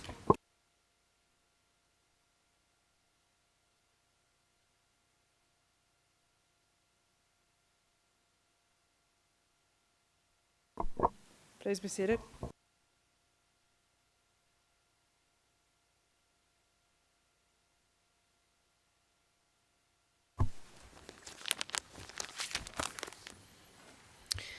Let us now move to the third item in the third part of the status conference related to measures to streamline the case. And we're now going to discuss the reduction of the scope of the case. In its written submission, the SPO indicated that at this stage, no crime sites or witnesses have been dropped from the prosecution case. The Salimi defense considers that the later any decision is taken on any of these redactions, the more time would be wasted by the defense. I invite the SPO to indicate if it is contemplating reducing the scope of its case and when it will be in a position to do so. Madam Prosecutor. Thank you, Your Honour. As I mentioned previously, it is not so much the scope of the charged case that we are looking at as the manner of presentation and hours estimates. So in terms of crime sites and or witnesses, while we don't rule it out and such possibilities are being factored into what we're doing, based on the review to date, it's not currently envisaged. We recognise the potentially greater impact of any such changes on defence preparations and the need for notice, and we will promptly notify any such changes. Thank you, Madam Prosecutor. Mr. Kihu, please. So the answer is that they're not limiting any crime scenes, and they're not limiting any witnesses, and they're not limiting their trial at all. So as far as your Honor's mandate or order to streamline the case, the SPO is basically refused. Do I have that right? Okay, thank you. Thank you, Mr. Kihu. Mr. Emerson, please. Just one observation over and above the submissions already made that touch on this issue. On numerous occasions, in response to a submission, whether in writing or orally, that essentially this is an attempt to put the Kosovo Liberation Army's independence war on trial. It has been the SPO's position that this is not a trial against the Kosovo Liberation Army, but a trial against these four accused. If that is right, then they should have no objection to dropping crime scenes where the only connection that has been alleged is a connection to somebody who is identified as a member of the KLA. In other words, where there's no connection directly to any one of these accused or no evidence to connect the crime scene to the accused. That would dramatically reduce the scope and scale of the case that needs to be presented and will avoid the trial chamber having to listen to weeks, probably months and months, of evidence that in the end will be immaterial to its decision if the prosecution is true to its position that this is not a general attack on the KLA. Thank you, Mr. Emerson. Mr. Young, please. No, thank you. Thank you, Mr. Young. Mr. Bayesu, please. No further submissions on this item. Thank Agenda you, item. Thank you, Mr. Bayesu. Madam Prosecutor, do you want to add anything? The Veseli defence have made submissions of that nature before. They're disingenuous. Indeed, it's not a case against the KLA. It's a leadership case based on a JCE mode of liability, as Defence Counsel is fully aware. Thank you. May I respond to that last point, Your Honor? Mr. Kiu, That argument very is just briefly. out and out specious. I invite Your Honor, as Your Honor well knows, paragraph 35 that this office wrote incorporates virtually every member of the KLA. This is an attack on the KLA, plain and simple. They may not like it posed that way, but I invite everybody to look at the indictment that they drafted, paragraph 35, and who in the KLA is left out of this description. Thank you, Mr. Kihu. Let us now move to the next item. Madam Prosecutor, very, very briefly, please. Very briefly indeed, Your Honour, but we would also invite people to read paragraph 35 of the indictment in the context of the relevant jurisprudence and the specific language of that paragraph. Defence counsel is again making disingenuous submissions that he knows to be misleading from a legal perspective. Thank you. Let us move to the time limits for questioning witnesses. In its submission, the Thaci defense indicated that it opposes the imposition of time limits for questioning witnesses and consider that it would be a clear violation of the rights of the accused. The Thaci defense also opposes designating one common representative of the defense for cross-examining certain witnesses. The Vesely defense indicated that it is not in a position to provide time limits for the questioning of witnesses at this point of the proceedings. It also considers that the designation of one representative to question certain witnesses cannot be made this far in advance of the trial. The Salimi defense does not object in principle to reasonable time limits being placed on the cross-examination of each witness, subject to several factors. The Salimi defense also considers that appointing a single representative of the defense teams to cross-examine certain witnesses is inherently problematic. And finally, the Krasniqi defense also opposes any suggestion that the defense should designate one representative for cross-examining certain witnesses. I will start with the defense. Mr. Kehoe, please. Yes, Your Honor, I'll be very brief on at this point of the day. At this point, it's just too early to limit those cross-examinations. We don't know enough about what the prosecution is doing in their case. On the subject of designation, I understand what Your Honor is trying to get at. What happens in the course of these cases with experienced counsel? It falls out with a particular witness that is focused on a particular accused, that counsel will take the lead for that particular witness. And generally speaking, the rest of counsel is not going to repeat that. So in the natural order of things, I could tell you as an officer of the court, Judge, having done this before, that's how it will go with these defense counsel, I am sure. I've talked it over with several of them. So I don't think at this point we have to worry about that issue or the time constraints until we get more information. We just can't agree. Thank you, Mr. Kehoe. Do I take from your submissions, Mr. Kehoe, that you do not want to commit to an agreement that one defense team will be designated to interview what witness in particular, but in practice, on a case-by-case basis, you are in agreement to have inter partes discussion so Absolutely. that you do not double up the cross-examination of the witness. Is that correct? That's correct. Thank you, Mr. Kehoe. Mr. Emerson, please. Perhaps, Microphone. Oh, sorry. I just want to hear you. No, No, no one can hear me until you turn it off. Simply to endorse that second proposition, in reality, repetition of questioning is a waste not only of everybody's time, but it's not good defence counsel conduct either. So we will do our, obviously, amongst the defence teams, endeavour to ensure that there is a minimum of repetition, because it's not in anyone's interests. As far as the first issue is concerned, I just want to ensure that our position is understood and summarised accurately. We have worked in the past on numerous occasions within time limits, providing they're not inflexible, to cross-examine witnesses, but in the sense that there can be a general rule that usually cross-examination should be focused around a rough time limit, let's say of 45 minutes or half an hour, but that if there's a particular witness that counsel anticipates taking longer then notification will be given to the trial chamber. It's essentially a matter of trial management, really. Thank you, Mr. Emerson. Mr. Young?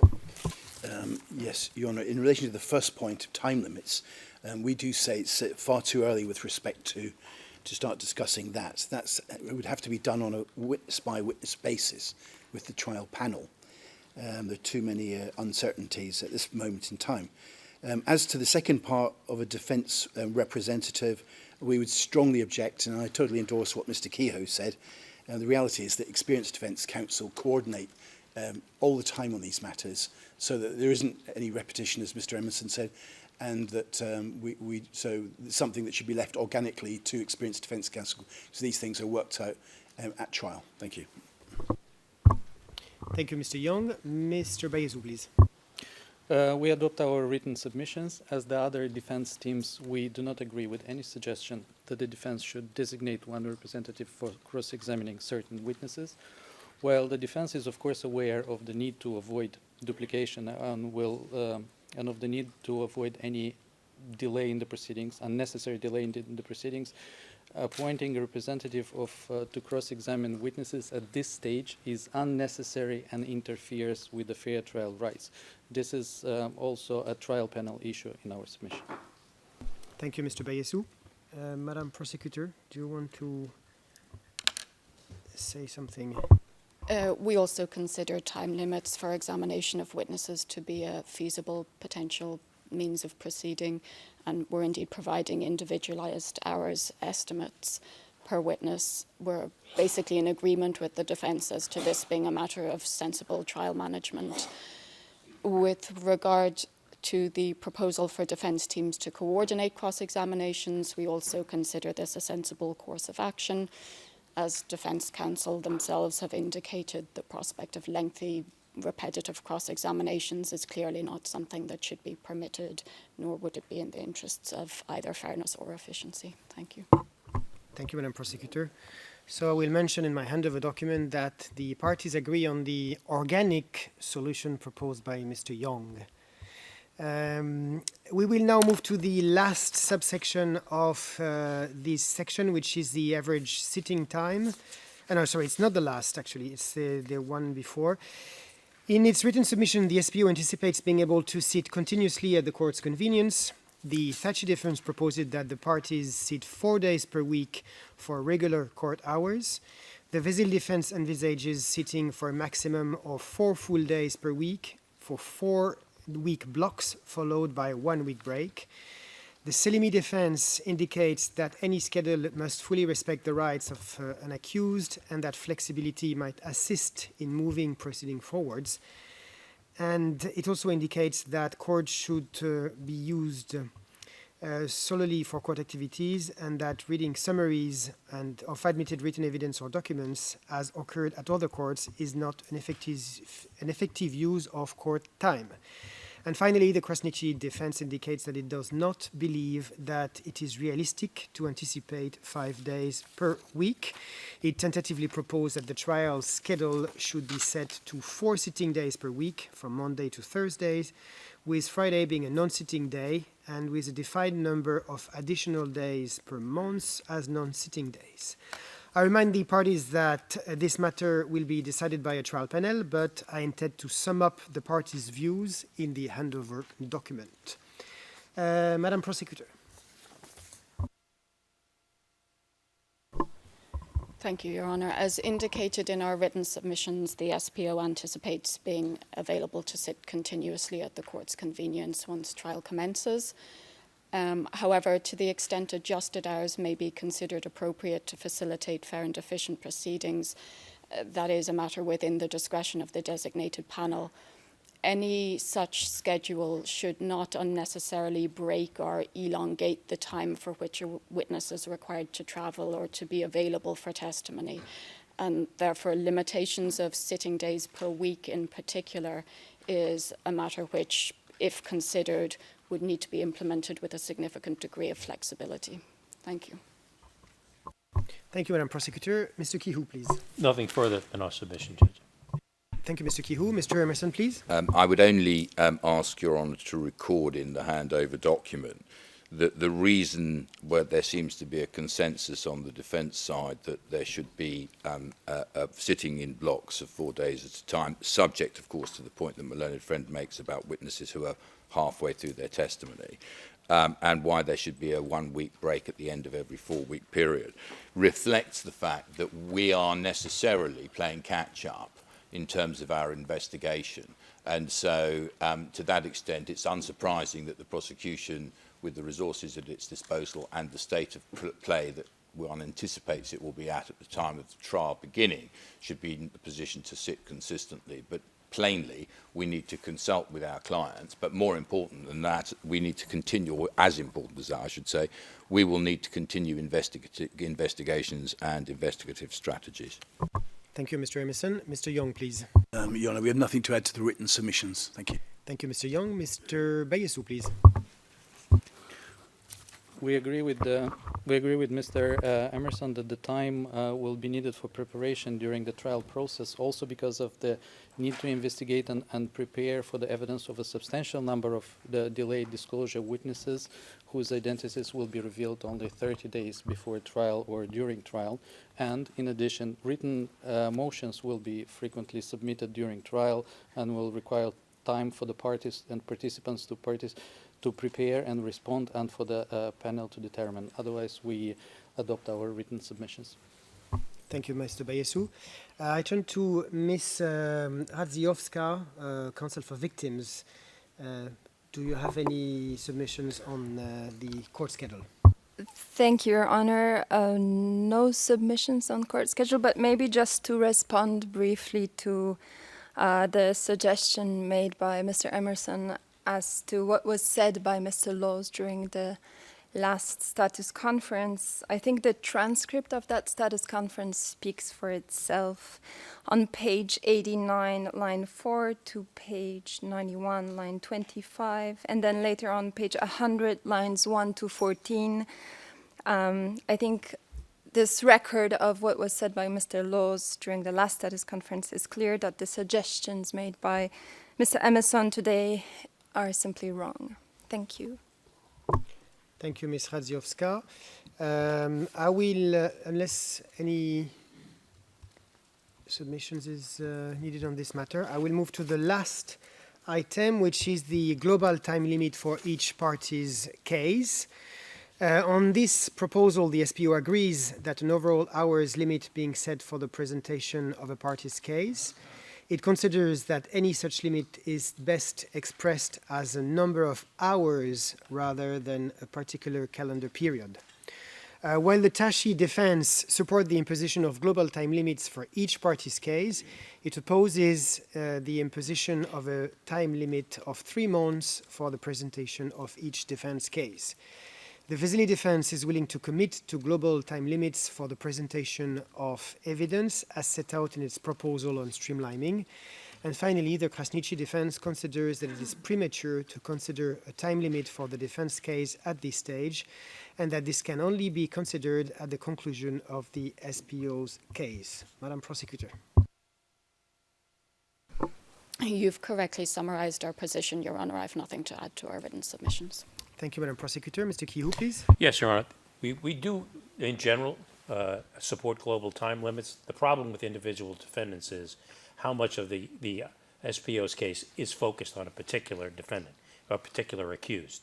I tried a case over at the ICTY where we had multiple defendants, but literally 75% was directed towards my client. So it became somewhat difficult to limit it to that and just even it out. So that is a difficult thing to agree to, and I simply can't until I see how the SPO's case is going to unfold. Do I take it from your oral submissions today that you are not opposed to an overall time limit, but that this can only be decided after the prosecution's case? Is that correct? You said that much better than I did, Judge. Yes, that's right. So this can be included in the handover document? Yes, Your Honor. Thank you, Mr. Kihu. Mr. Emerson, please. Nothing to add to our written submission, save to say, to remind Your Honour that the position we advanced was a target of 1 calendar year. It can be expressed in hours if that's more appropriate, but a target of 1 calendar year for the prosecution and 1 calendar year as a whole for the defence. Now, whether that's broken into 3 months, 3 months, 3 months, is obviously something that would be more appropriately decided amongst the defence once we know where we stand at the end of the prosecution case. But we do adhere to the notion that no trial in this tribunal should go on for longer than 2 years. That's the reason why I proposed 3 months for each defence teams. It was to match your overall calculation. Mr. Young, please. Nothing to add to Your Honour's what Your Honour said, save that we do support the way Your Honour summarised Mr. Kehoe's submissions. Thank you, Mr. Young. Mr. Bayesu, please. Just to add that in our proposal for streamlining the case, filing 810, we submitted that 1 calendar year should be a global time for the prosecution's case, and we stand by this proposal.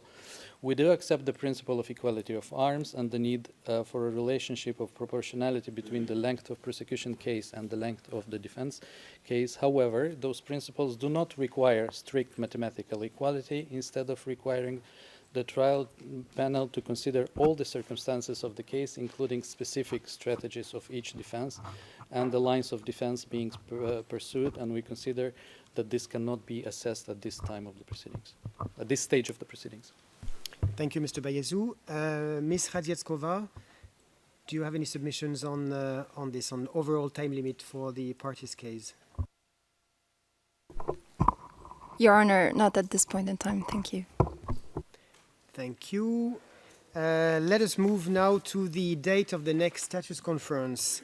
I intend to schedule the next status conference on Thursday, 8 September 2022 at 13:30 Hague time. I invite the parties to confirm their availability. Madam Prosecutor.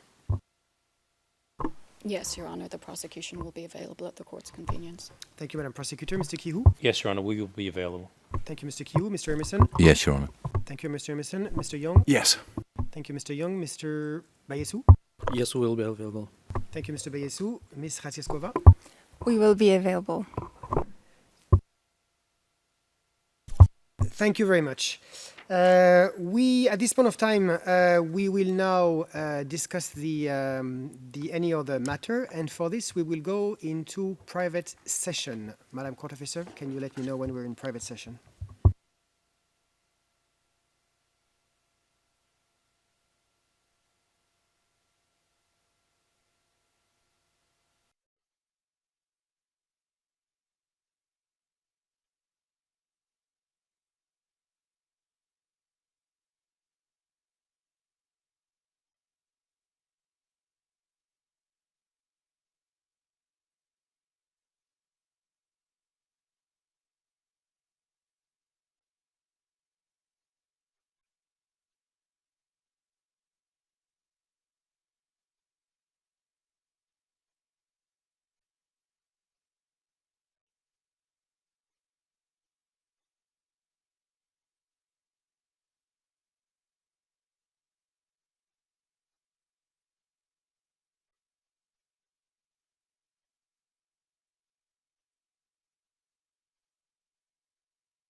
Your Honor, we're in public session. Thank you, Madam Court Officer. Before we conclude today's hearing, I will issue 2 oral orders. I will now issue my second oral order on the updated witness list.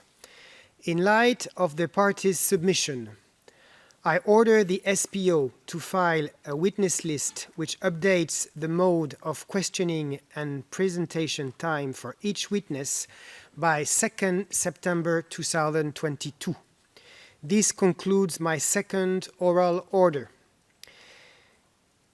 I will now issue my third oral order. In light of the parties' submissions, I order the SPO to supplement its Rule 1023 notice by 7 October 2022. This concludes my third oral order. And this concludes today's hearing. I thank the parties and participants for their attendance.